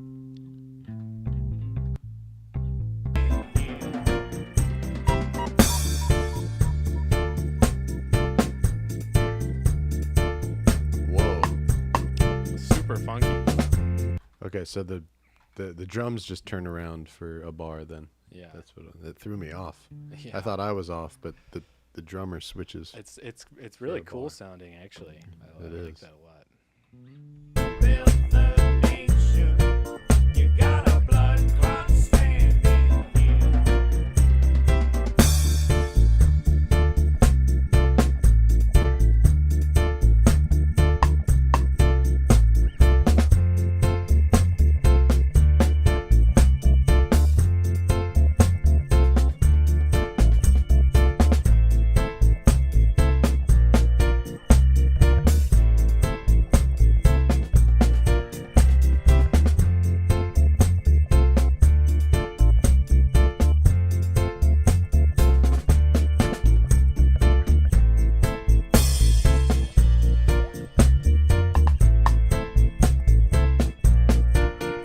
St. George used his sword on the immigrant boy, 'cause he can't kill no dragon.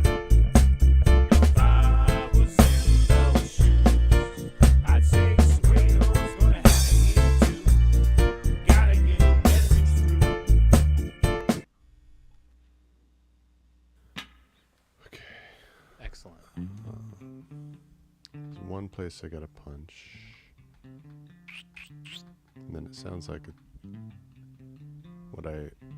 sounds like a B section it's going to, but it might be a C. Papa Jocko, peace, bud. Have a good flight. Stay safe. Later, Yako. Bye bye, Yako. Where's Papa Yako flying to? He said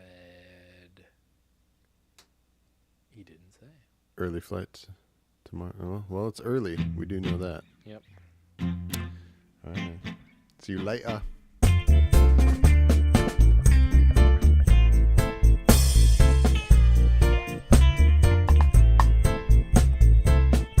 St. George used his sword on the immigrant boy. I'm just going to take it from where the vocals come in.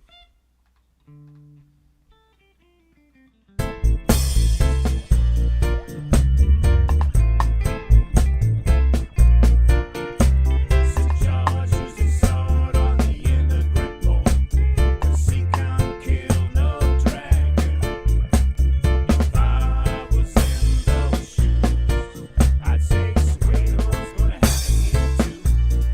Gotta get a message through. Amsterdam, Okay. it says. Have fun, Papa. Oh, nice. Yeah. Enjoy that. Although, aren't they kind of cracking down on like tourists going there just to like have sex and do drugs? They're like, can you guys please stop? I've heard that Holland is way more conservative than it was in our youth, Interesting. but I haven't been back. in a long Why time. rock the boat? It's like they're so good at this thing they have. Everyone loves them for it. And they're like, Let's make people not like us. You know what's good for most countries? Less tourism. It's a conservative mindset for you. It would be better if people stopped coming here. Yeah. That's what they believe, bro. I was in those shoes. Actually, I need to remember this place.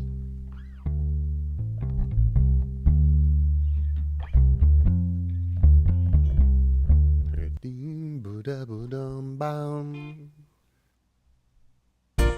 I'd say Suedo's gonna have to hit too.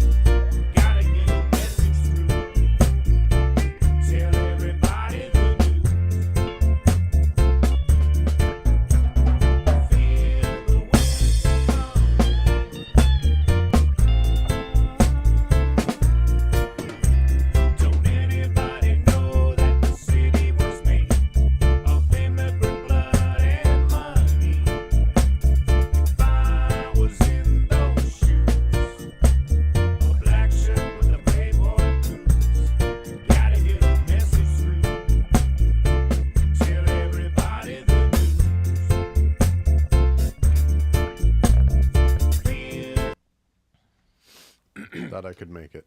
Ah. I almost made it through a unplanned B section, but not quite. I feel like this this song needs like a very strong, like very low bubble. I feel like will really help it kind of. There is one in here. I might There have is. it too low in the tracking in my headphone mix, but yeah, there is one in here. Well, no doubt this will have Roger Rivas on it at some point. I'm sure. So he will know. I'd say the screen was gonna have to hit too. Gotta get a message. So B section at 119. Tell everybody the Which will mean that it needs to come back at 127 probably.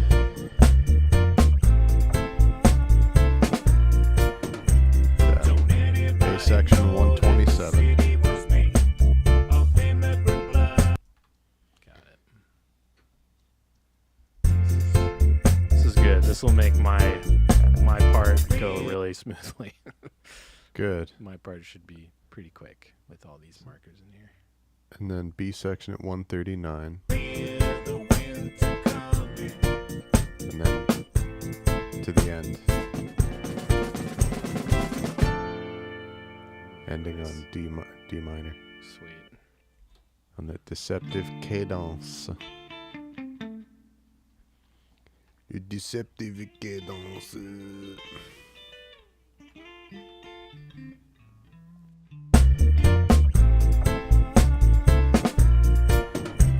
Don't anybody know that the city was made of immigrant blood and money?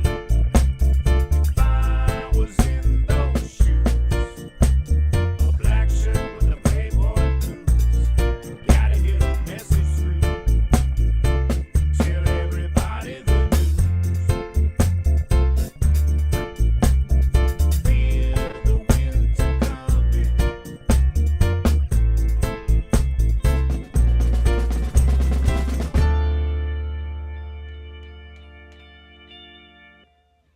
Excellent. I think this sounds great. I think you did a really good job. Thank you. Yeah. Got there. It was rough getting there, but I think I got there. You did it. Yeah. I mean, it's not a natural part to play on the fretboard, but you made it sound natural. So I think you did a great job. Thanks, Nady Pants. Boop. I make this boop whenever somebody calls me Nady Pants. Boop. Yep. All right. So there's the bass. It took me like an hour and a half to do. That's okay. That's all right. I feel like I don't know how you feel. I'm very like I'm not all there today. Yeah, me neither, man. I'm really, not. I'm kind think I'm of s- yeah. yeah. I don't know how to describe it. I'm not half in the bag, but I might as well be. I might as well just be Is drinking. it because? Is it because we're not drinking? Is that why I feel off? I mean, I haven't had coffee. I Oh, haven't had anything today. So dude, no coffee. Well, I don't know what my reason is, but yeah. speaking of how off you're feeling, do you want to play guitar? I mean, Let's you do sound it. like you're primed to play. Yeah, no, I've been practicing the whole time you were playing, so Yeah. I'm ready to do it. Let's do some guitar. All right. Let me send you an MP3 of my bass. Yes, How about please. that? Please do. Bing, bing, bing, bing, bing, bing, bing, bing. It's catchy, right? Yeah, it's really good. Wow. Well, thank you everybody for who's still hanging in there and watching. I know these shows can get long, but I hope you guys have fun. I think you do. It's episode 66, and you guys would have to be fucking lunatics to still be watching if you're not enjoying this or having fun. So Here's to the lunatics. No, we love you. We're grateful for you. yeah, In this new year, very grateful for the folks who hang out with us, who watch the stream, watch Yeah. the channel, listen to the music. yeah. We love you guys. And we're going to keep doing it this year. We're going to keep hanging out together and making more stuff. Lunatic is on the grass. The lunatic is on the grass. The lunatic I don't know the guitar part for that. is on the grass. Yeah, that's it. Oh man. Collecting Okay, something. top 10 albums. Something more. Top 10 albums. Dark Side, And every easily. day, Dark Side might even be. brings more. Sorry, what? Dark Side might even be my number one album of all time. Whoa. Very well for like a million reasons. Like Okay. I don't know if Emilio is still here, but we were doing this thing at our campsite earlier this year, which is favorite and best. So in your top 10, the Dark Side may be number one. Yeah. Is that favorite or is that best? that's actually both for me. I think it. You banging the gavel right here, right now? I think or so. do you need to? I think there's whistle. there's a lot of good reasons you can argue it's the best. I think there's probably more good reasons you could say it's the best. There's so many there's so many vectors you could come from with Dark Side where you could make the argument that it's the best from this perspective or this angle or this, like recording and production, which is like almost the first thing I look at, like for what draws me to like great albums oftentimes is like production stuff. It's hard to beat Dark Side. It's really hard to beat Dark Side. Dark Side might be one of the best recorded pieces of music ever. I mean, And it's simultaneously one of the most creative musically, just absolutely mind-blowingly recordings. musically sophisticated. The music, like, comments on and takes inferences from the lyrics and vice versa. Like they work, together with each other. It's a concept album. So there's like all the themes are amazing. The songwriting is amazing. The singing is amazing. The playing is amazing. I mean, it's like, come on. I'm sitting here talking about why Dark Side of the Moon is good. Like, I mean, everybody knows. Well, yeah, I mean, that's hard to, but I mean, if it's number one, any album, if you're claiming that it's number one, you have to, Yes, yeah. It's true. present the case. I think it's no almost matter what album it is. I think it's almost too popular for its own good. Like it's still on the Billboard charts. It's been on the charts since it came out. Like it's the longest charting. Really? Yeah, it's like the longest consecutive charting album like of all time. Like it's been in the top 200, I think, or something like since it came out or whatever. There's another reason that Yeah. it could be number one. Yeah, totally. I mean, it's got that kind of staying power, but man, I put it above.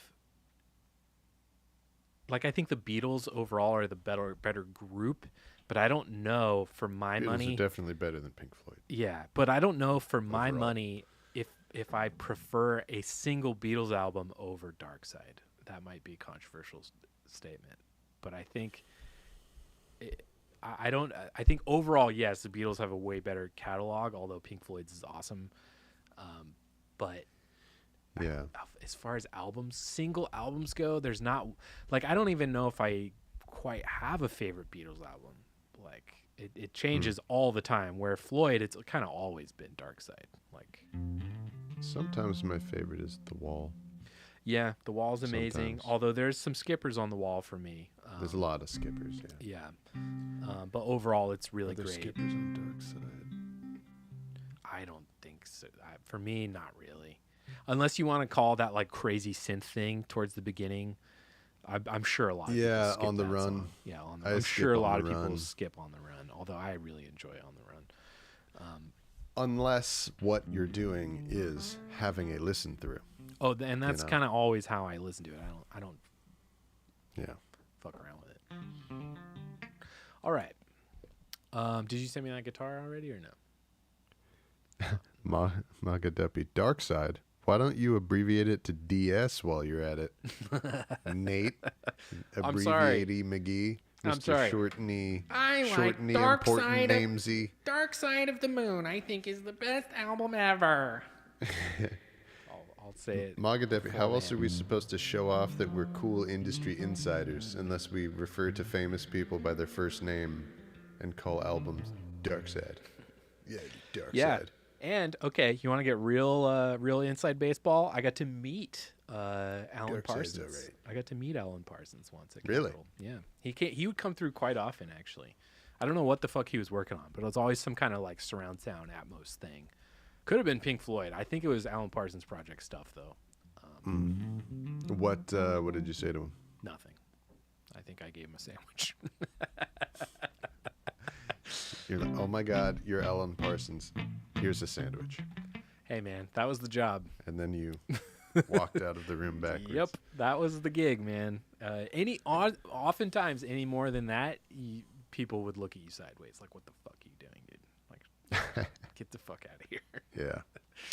Oh, Heavy Bass Hippie, finally off work, fellas. Hell Congrats on the yeah. album and Happy New Year. Thank you. Happy New Year, Heavy Bass Hip. Yeah. Congratulations on finishing work. Yes, absolutely. Yeah, man. What do you do for work? I'm curious what. Yeah, what does everyone do? fo- We've got a folks in the coffee chat. roaster. We've got Yeah. a coffee roaster. And we all got to get together at Andy's Coffee House in Berlin. Yeah. Is that the only job that we're aware of? Well, I you know and me what, don't have what- jobs. Yeah, we don't have jobs. We know what I know what John of Smoke and Mirrors does. He's Yep. the world famous John Roy Sound, the sound company in Yeah. San Diego. I would love to visit there as well. Yeah, it's awesome. Magaduppy, massive, low hertz, nonconformist. Amazing. That's a great job. I love the title. I'm a horticulturalist on a golf course. Hell yeah. Hey That's man, awesome. that's rad. My brother's a golf pro actually. He has his PGA. Really? Yeah, he has his PGA card. He's not like in tournaments and shit or whatever. Oh, all the I time, didn't know but that. Yeah.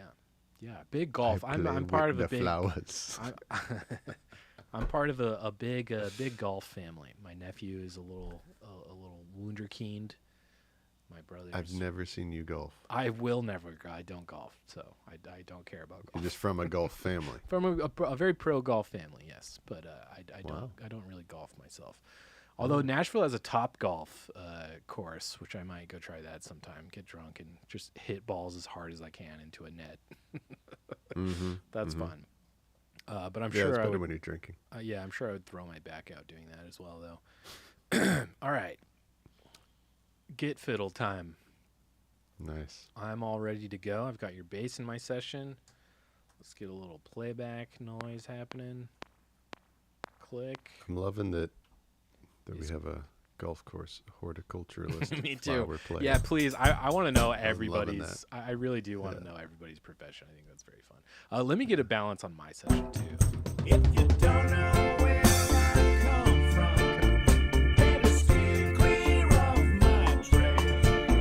From the dark side of London, that's way beyond the pale. Did you get my bass?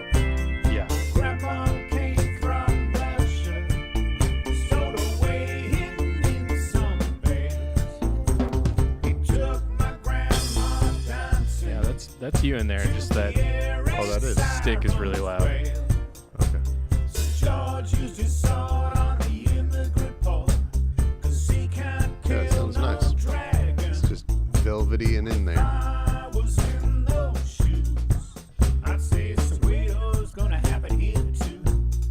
Gotta get a message through. Tell everybody the news. Kind of needs a stick now. Now I kind of can't hear it without a stick. Winter coming.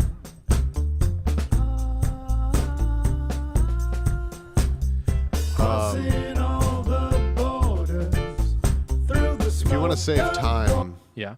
I could play the stick because I've already gone through the trouble of learning I think all you the should. little Yeah. nuances. I think you should. Yeah. If we want it to be a verbatim following stick part. I mean, it kind of, yeah. I think you should.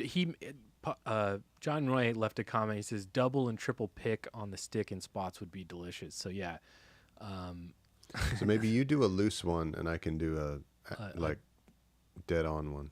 I think yeah. I literally had that same idea too. Actually, I think that would be Okay. kind of cool. I'll do kind of like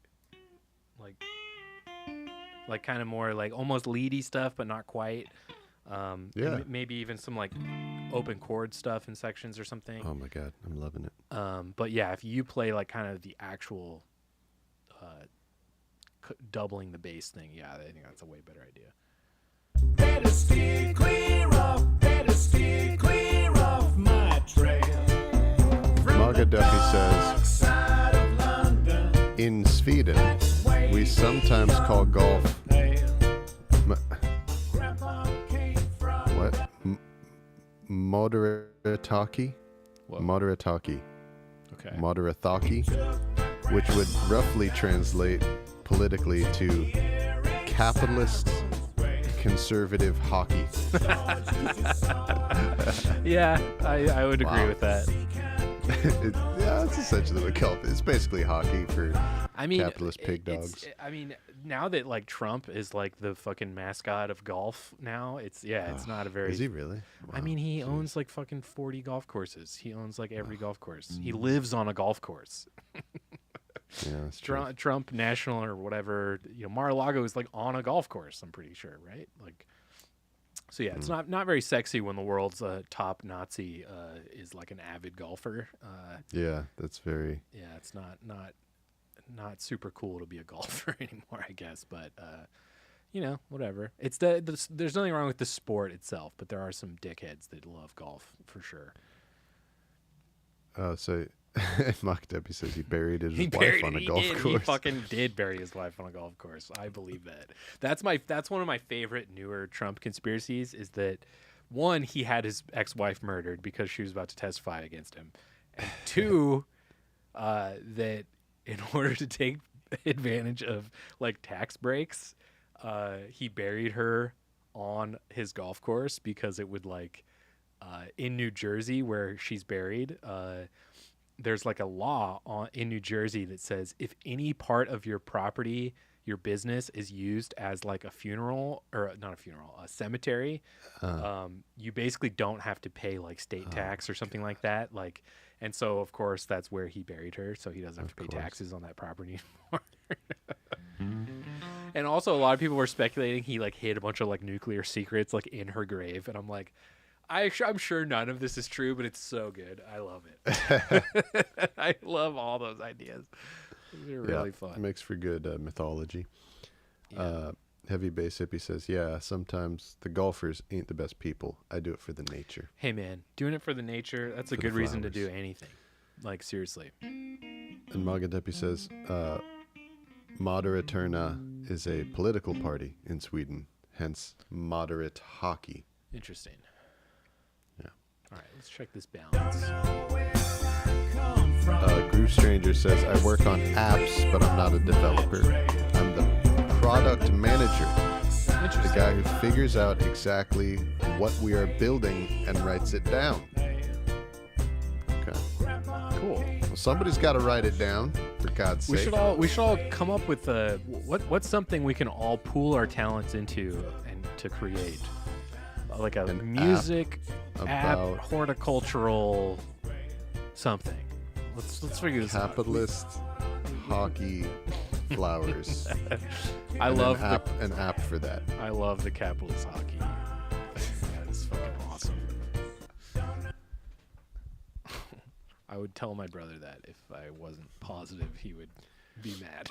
Is being a capitalist like taboo or unpopular in Sweden? I'm sure. Well, I'm not going to speak for someone from Yeah, Sweden. I'm not asking you, Nate. Yes. I mean, feel free to weigh in.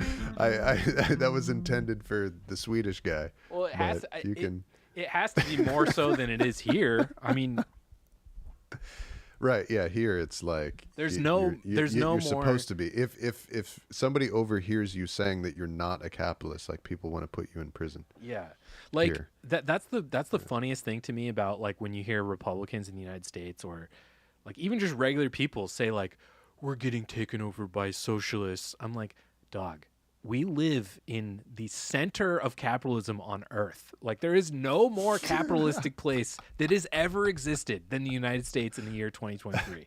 Like if you're unhappy with the way things are, then you're unhappy with capitalism, dog. Sorry.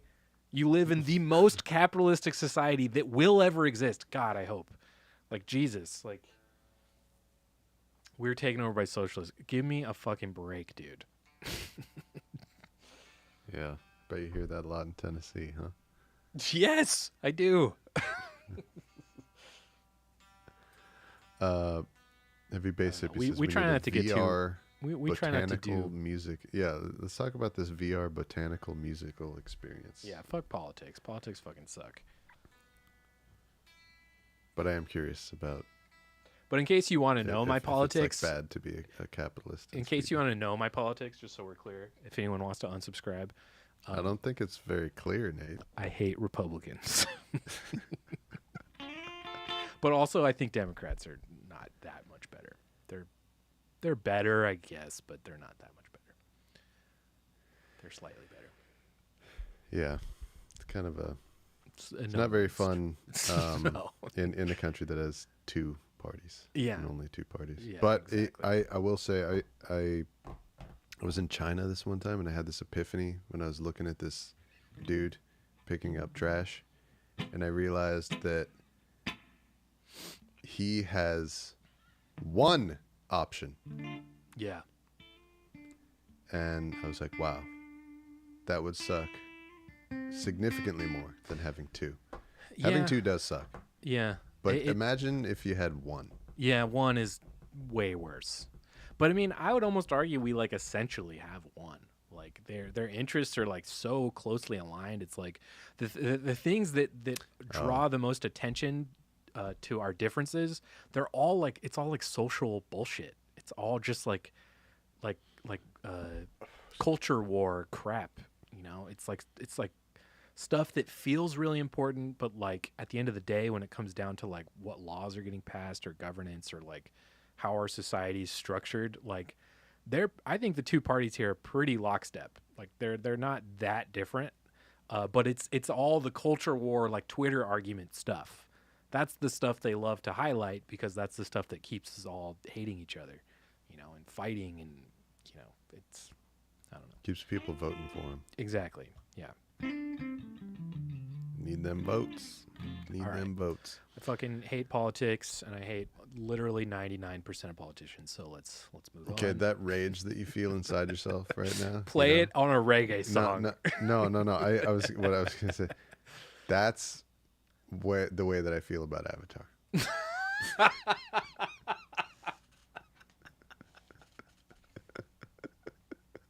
Okay. All right. Fair enough. It's that same feeling. Oh my God. Fair enough. You know, that's a real strong feeling. So I'm not going to try to refute it at all. I'm just going to let you have that. Smoke and Mirror says we're males on this chat. So that's true, man. We not a strong female representation in our bums me chat out. in our community these days. It bums me out because I like to think that for most of my life, I've probably had more or as many close female friends. And I value having female relationships, platonic female relationships. And Yeah. it sucks. absolutely. Yeah, it's too bad we don't have more ladies that hang out and enjoy. We will. this. But yeah, it's kind Hopefully of we don't it's turn out being like Rush. It's a music industry thing though. I mean, like, dude, when I went to Yeah. Berkeley, one of the first things they tell you is one of the first things you hear on campus from like your guy friends that you meet is they're like, oh, did you know that the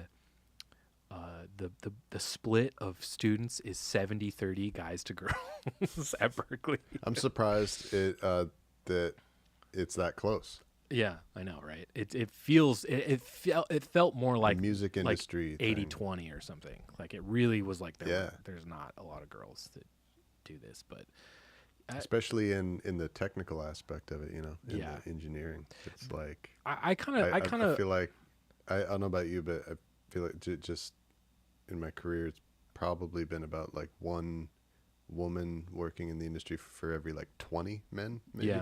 yeah. It's too bad. Maybe more than that. Yeah, it's too bad. I don't exactly know why that is, but it is. Magadepi says, and how many of the girls are the singers studying vocals Literally at the school? almost all of them. Yeah. Almost all of them. No, I don't know. I shouldn't speculate that I'm generalizing, I think, but from my memory, yeah, many of them were singers. A lot of them were great string players too, but there were very few that did like recording and stuff.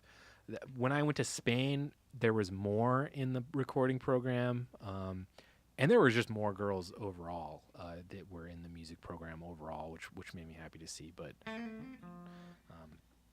yeah, I don't know. It's a fucking sausage party over here. It really it has been, and I hope it doesn't stay that way, but it is. It's really interesting too, like how certain industries can end up in practice so dominated by one gender or another, and it seems sort of arbitrary, you know. Like I haven't really ever seen anything about technical music production that is like in any way more suited to males or something, but it just it just ends up I think being it's that way. As some historical reason, I guess. I don't know. I think it's a generational thing that like it's like a holdover from like, you know, women have only like really been in the workforce like heavily as they are now, like for, you know, really not that long, really. Less than 100 years. Yeah, exactly. So like, and even when they were, women have always crazy when you think about that. Yeah, I mean, women have always been pushed.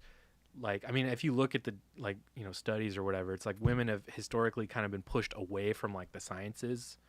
Oh, I see. Okay, because into it's like because it's a technical type. Yeah, I see. Yeah. Okay. So I think at least for music recording and engineering and stuff like that, I think that probably falls under like the technical sciences kind of umbrella, generally, broadly speaking.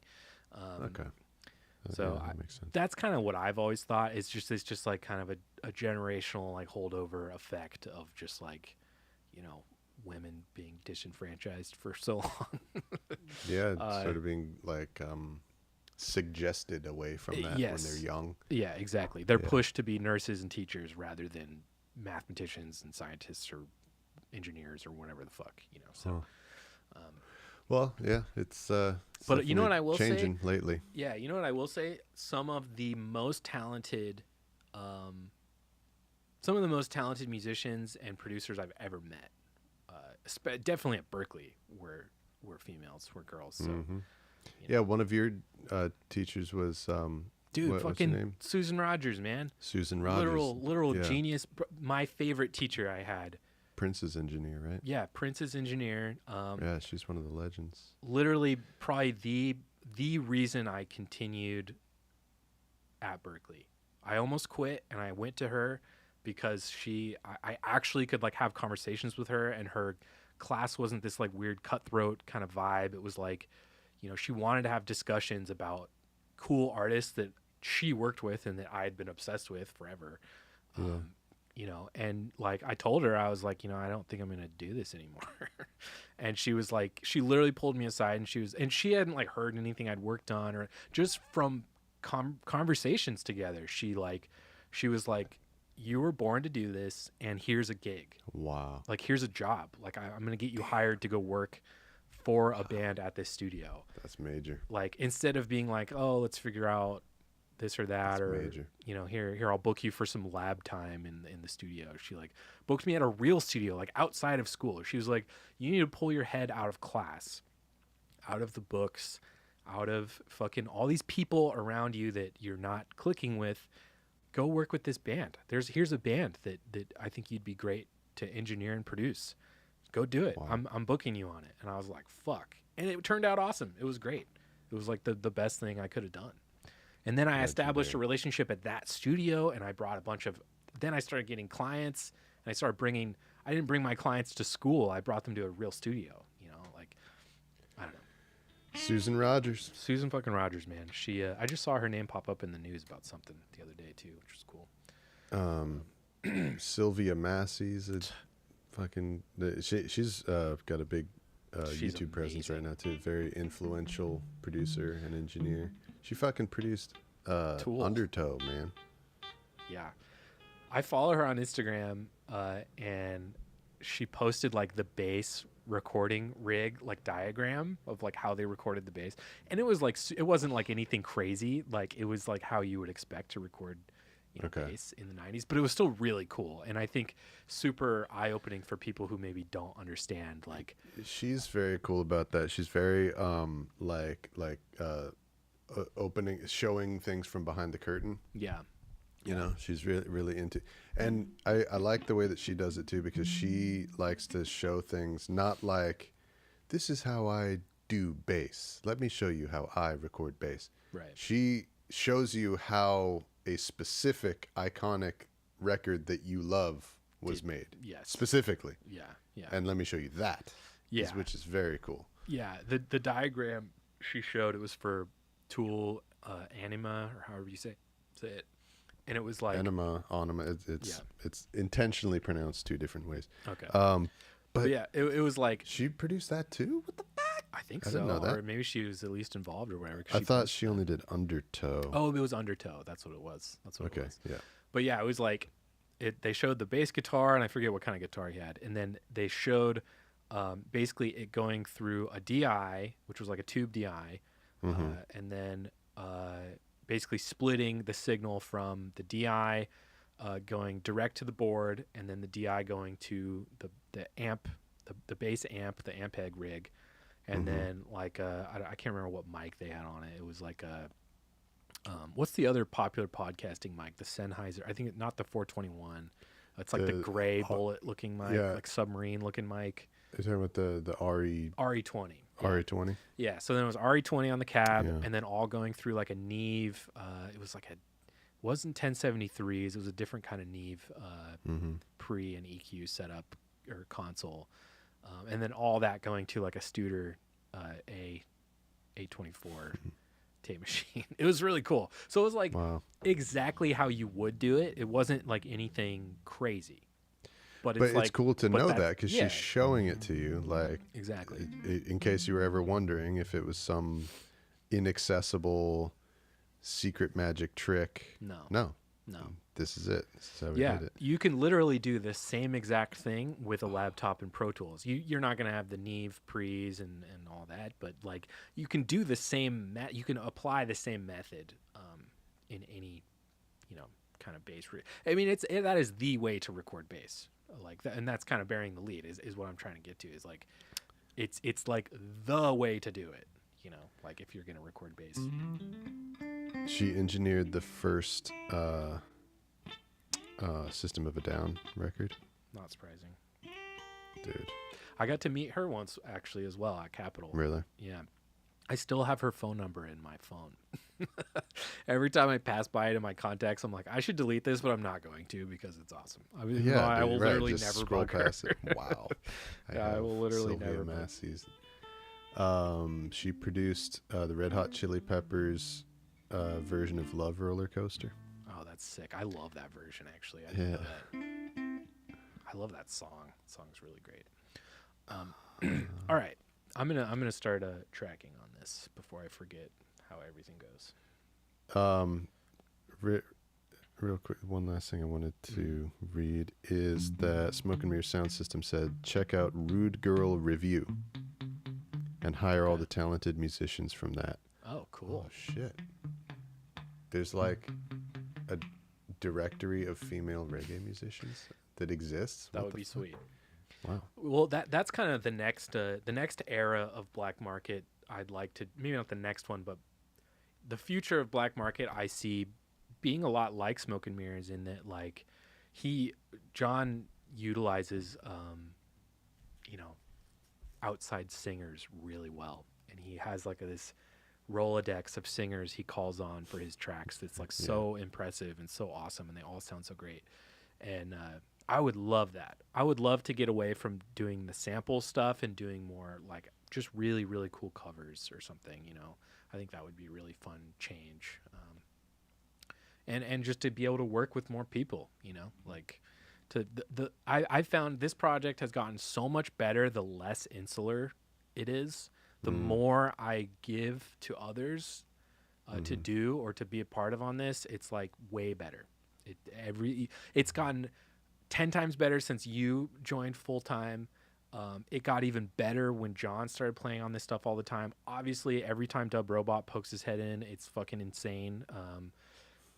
Having someone do the artwork, it's like there's like a million reasons why just bringing in more people is the move. John is very good at that. Yes. Magaduppy had a question. By the way, talking about technical stuff, y'all got any tips for using electric lavalier microphones without using a $45 XLR Phantom transformer? This sounds like a Brandon question. And then with a mixer and only 48 Phantom. So do you mean He basically wants a to. tip? You want to have a lavalier mic hooked up through your like dub mixer, basically, but you don't want to use Phantom power. Is that what you're saying? Yeah, I'm not totally sure what the question is. Yeah, because in that case, I would just not use a lavalier mic. Right. Yeah. First question is what for? What are you using it for? What are you trying to do? Sorry. Go ahead, Nate. Yeah, if it's really about a hands-free thing, I would go the Britney Spears route. Have the have the microphone headset microphone thing. Headset. Hell yeah. It says it needs 2 to 5 volts phantom power, so you need a transformer. So So it's not is it 48 volt. your mixed? Oh, I see. It's not 48 volt. Weird. So it requires a $45 XLR Phantom transformer. I see. So, well, without knowing any of the specifics of the gear that you're talking about or the gear that you're working with, I would say. Oh, you want to try and use it as an overhead? Interesting. I would say generally that if you've got a microphone that, electrets are different. If you've got a microphone that requires a certain type of a transformer to be able to work with, 48 volt, there really is no trick around that. Yeah, you just need what you need, Yeah. and the alternative is to use a different microphone. Or you're gonna blow it. You're gonna blow that microphone up. It's just gonna explode. There you go. Smoke and Mirror's got the answers for you. You'd need an inline transformer. No, it's all good, Magduppy. It's a great question. It's interesting. It is a good question. Interesting use case for a lavalier microphone to use it as like a omni kind of room mic. I think that's kind of cool. Yeah. I imagine if you were to make it work successfully, you could just smash the fuck out of it with a compressor, and it would probably be pretty cool. It'd actually, probably sound really good. Yeah. You get like a new sound. I wouldn't some other people aren't necessarily. getting. I wouldn't necessarily think of it as an overhead microphone. I would think of it more of like a color thing. Like it would be like a smashed, like you would smash that microphone source with like a compressor, and it would be like to add sustain to your drum set, basically, like kind of thing. And you would blend it under your real overheads or whatever overheads you had. But who knows? I've never tried it. Maybe a lavalier mic as an overhead would be cool, or just as a drum room mic. Yeah, take a listen. I miss tracking drums so much, man. Yeah, we've been using other people's drum tracks for a few years now. That's another big goal, is to like have my own drum setup, and just have a drummer on call that we use. Have some drummer like Brandon came in as our full bass player, bring in some kind of drummer who's just like, the full drummer for the project. Although I would miss Horseman, but maybe we could get Horseman. Yeah, maybe. Yeah. Oh, yeah. maybe. So Smoking Mirror says maybe Awesome Sauce. I think he means Rad Sauce. Rad Sauce Electronics could build a transformer for you. That would be kind of cool. Rad Sauce is really, really cool. So maybe they could. All right, I'm gonna start tracking this. The show's getting real long in the tooth with only one track finished. Yeah, let's get some guitar and get out of here. Yep. All right, here we go, y'all. Okay.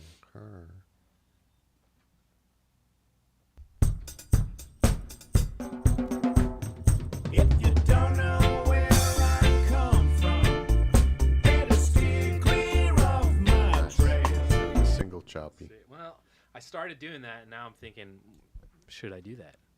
No, just feel it. Whatever your reggae bones gravitate toward. This is a great arrangement for inversions that all want to stay like within 2 frets of each other. It's great. Oh, nice. Yeah, Magaduppy, Rad Sauce, I think that it's mostly just their Instagram. If you find Rad Sauce on Instagram and you just hit him up, Just at Rad Sauce. yeah, at Rad Sauce Electronics is what it is. Rad Sauce Electronics. Yeah. Okay. I tag him in a bunch of stuff all the time. Anytime he's on This film. Individual. Oh, he's the guy that made this thing. Oh, really? Yeah. Okay. Yeah, so you might ask him. All right. Actually, I did the single chop thing, but I don't think that's actually what I wanted to do. I think it'll make more sense Yeah. without that. I think I agree with you.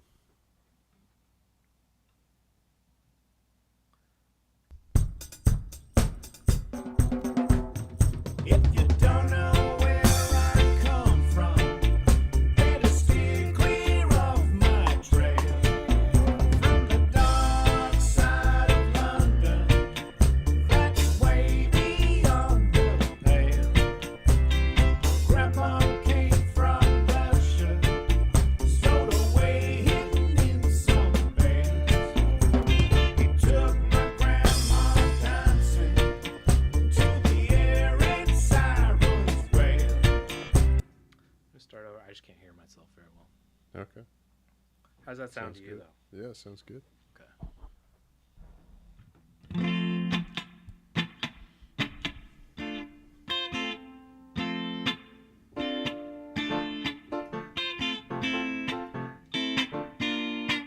This guitar's out of tune.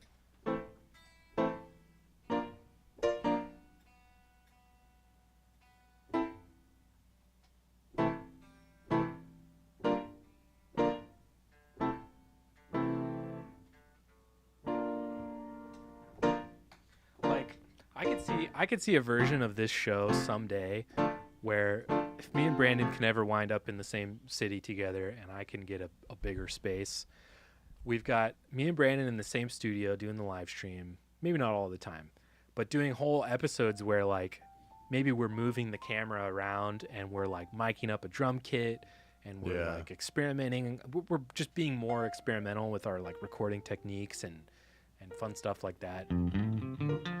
Yeah. There's a lot more that we could do if we were in person. A lot of what we're doing, it's got to be kind of more straightforward and traditional in our techniques because we're on our own in smaller studios and Yeah. doing everything remotely. Yeah. Yeah. Someday I really want to get even just a basement live room set up, you know what I mean? And with a drum set and, you know.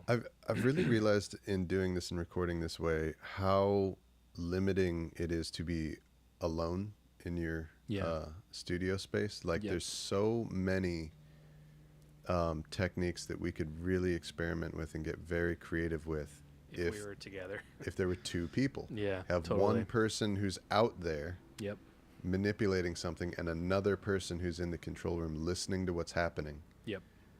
And you're working in tandem like that, one person out in the field, one person in the control room, and you just can't, it's not feasible to do when you're by yourself.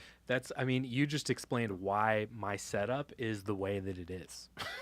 Yeah. Why same here. it is like this is because I am by myself. I can't I can't, go sit at a keyboard station. It has to be right here because I can't click record and play keyboard. Yes. Exactly. Across the room. It doesn't work.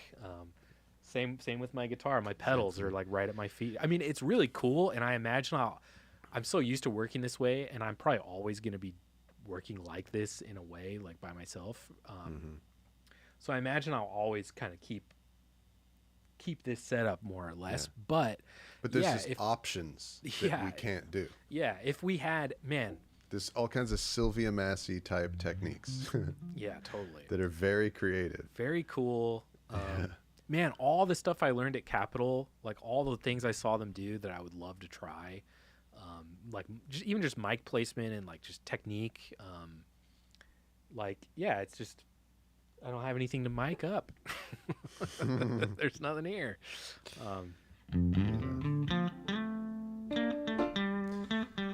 All right. Fuck. This is very. We've had to curtail many very fun sounding conversations today. which I would love to continue, but we should record. Yeah, man. I haven't even told you about my next problem with Avatar. I don't want to talk to you about Avatar ever again. Because I like it too much. If you don't know where I come from, better steer clear of my trail. From the dark side of London, that's way beyond the pale. Grandpa came from Russia, stowed away hidden in some bales. He took my grandma dancing to the air in Cyrus Whale. St. George used his sword on the immigrant boat. Make sure to show Groove Stranger your fretboard so you can see what you're playing. Actually, that is important because I want to post reels from this stuff, and like literally it's ruined if it's covered This up. a metal bar in front of your hand. Yeah. Okay, so I actually am going to take that again. But Yeah, that's sounding we good. gotta- I like this. I think I'll probably be able to get it all the way through once I get going. Yeah. Gotta let Groove Stranger see what's happening.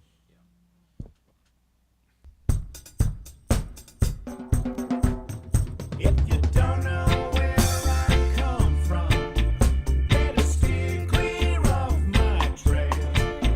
From the dark side of London, that's way beyond the pale. Yeah, those inversions are like all spread Grandpa out. came from It's amazing. Russia, A little F to D minor stowed thing. away hidden in some bales. But the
Nice, man.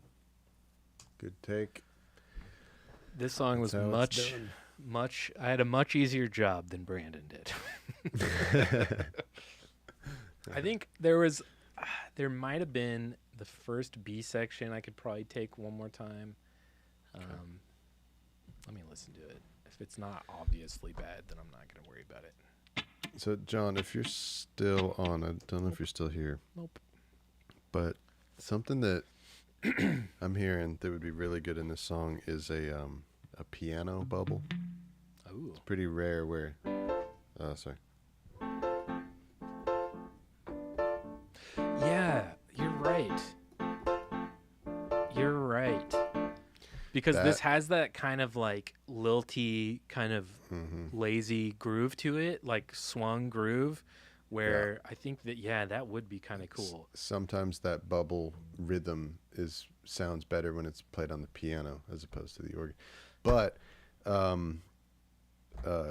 you're right keyboard. though that it needs to be a bubble. Like this song wants a bubble so bad. I heard it as an organ thing earlier, but I think you're totally right that as a piano thing could be really cool.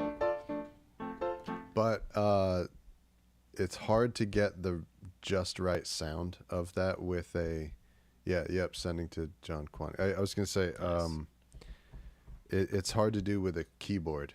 Like that pattern really only sounds perfect when it's on and recorded on an actual acoustic upright piano. So hopefully that's what Jaquan is going to do. John, any other thoughts on what you would want me and Brandon to do on this one? I think stick for sure. We'll would you do one. Would you want me to add any other guitar type stuff? Are you hearing anything else? I was telling Brandon earlier I could do some kind of like not really a stick, but like I don't even know what I would do really, to be honest. Yeah, that like noodly and also noodly stuff. Hold out chordy thing. Yeah. As a combined part, I think would be pretty cool. Okay. I don't know what John thinks. Okay. Let me just try one. I mean, John's very pro send me everything. So I already know what he's gonna say. Yeah, he's just gonna say do it. Do it. Also, John, I'm curious what you thought about the lead guitar track I sent you last week. If you think you'll use any of that, I'm curious. I did after we stopped streaming last week. I sent him. I played something on my Jag Stang, some lead stuff that turned out pretty cool. That I thought was pretty sweet. But okay, listen to OG track for mixed guitars. They're thick. Okay. So you want something that sounds like the original guitars on here? Maybe you'll find inspiration when you hear it. Yeah. Okay. If that's the case, I might do that off stream, just because we can't play it on the stream. Right. Can't do that research here, unfortunately, folks. Yeah. But it's been a long show anyway. We should probably wrap it up, and me and Brandon will tackle any other additional parts. And then he says, "I'm holding beatbox guitar till more bits are in." Cool. All right, sweet. Yeah, man. Yeah, we've had a nice long show today. A little bit of recording music and a lot of movie discussion. Yes, we hope you enjoyed. Yeah, thanks for kicking off this new year with us as we're recovering. A little bit of low energy day. Yeah, for us, but I don't mind it. It's nice. I like relaxing with all y'all. We'll be back next week, and hopefully next week we can catch up on the Christmas stuff, which we definitely need to do. Yes. To finish up, I'm trying to finish up the Christmas stuff in the month of January. Ideally, I would love to just because we need to get that to the vinyl pressing plant as soon as possible. So yeah, that's true. We got to finish that quick. Yeah. All right, folks. Well,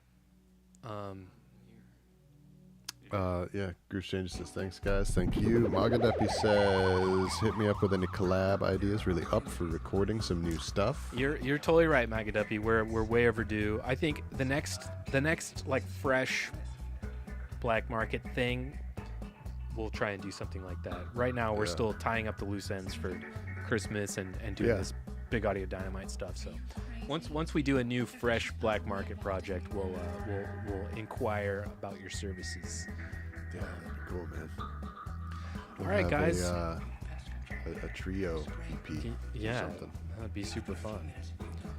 All right, guys. You guys are all the best. Thank you, guys. Thank you to the new patrons and subscribers we've gotten in the last couple weeks too. I don't think I've mentioned. Oh yeah. that. We've gotten quite a few, so thank you guys very, very much for that. And thank you, new supporters. Yeah. The nice thing to do would be to actually have their names and say them right now in this moment. Not gonna say them, but I'm gonna show them over this scrolling list of names that we have specifically for that purpose.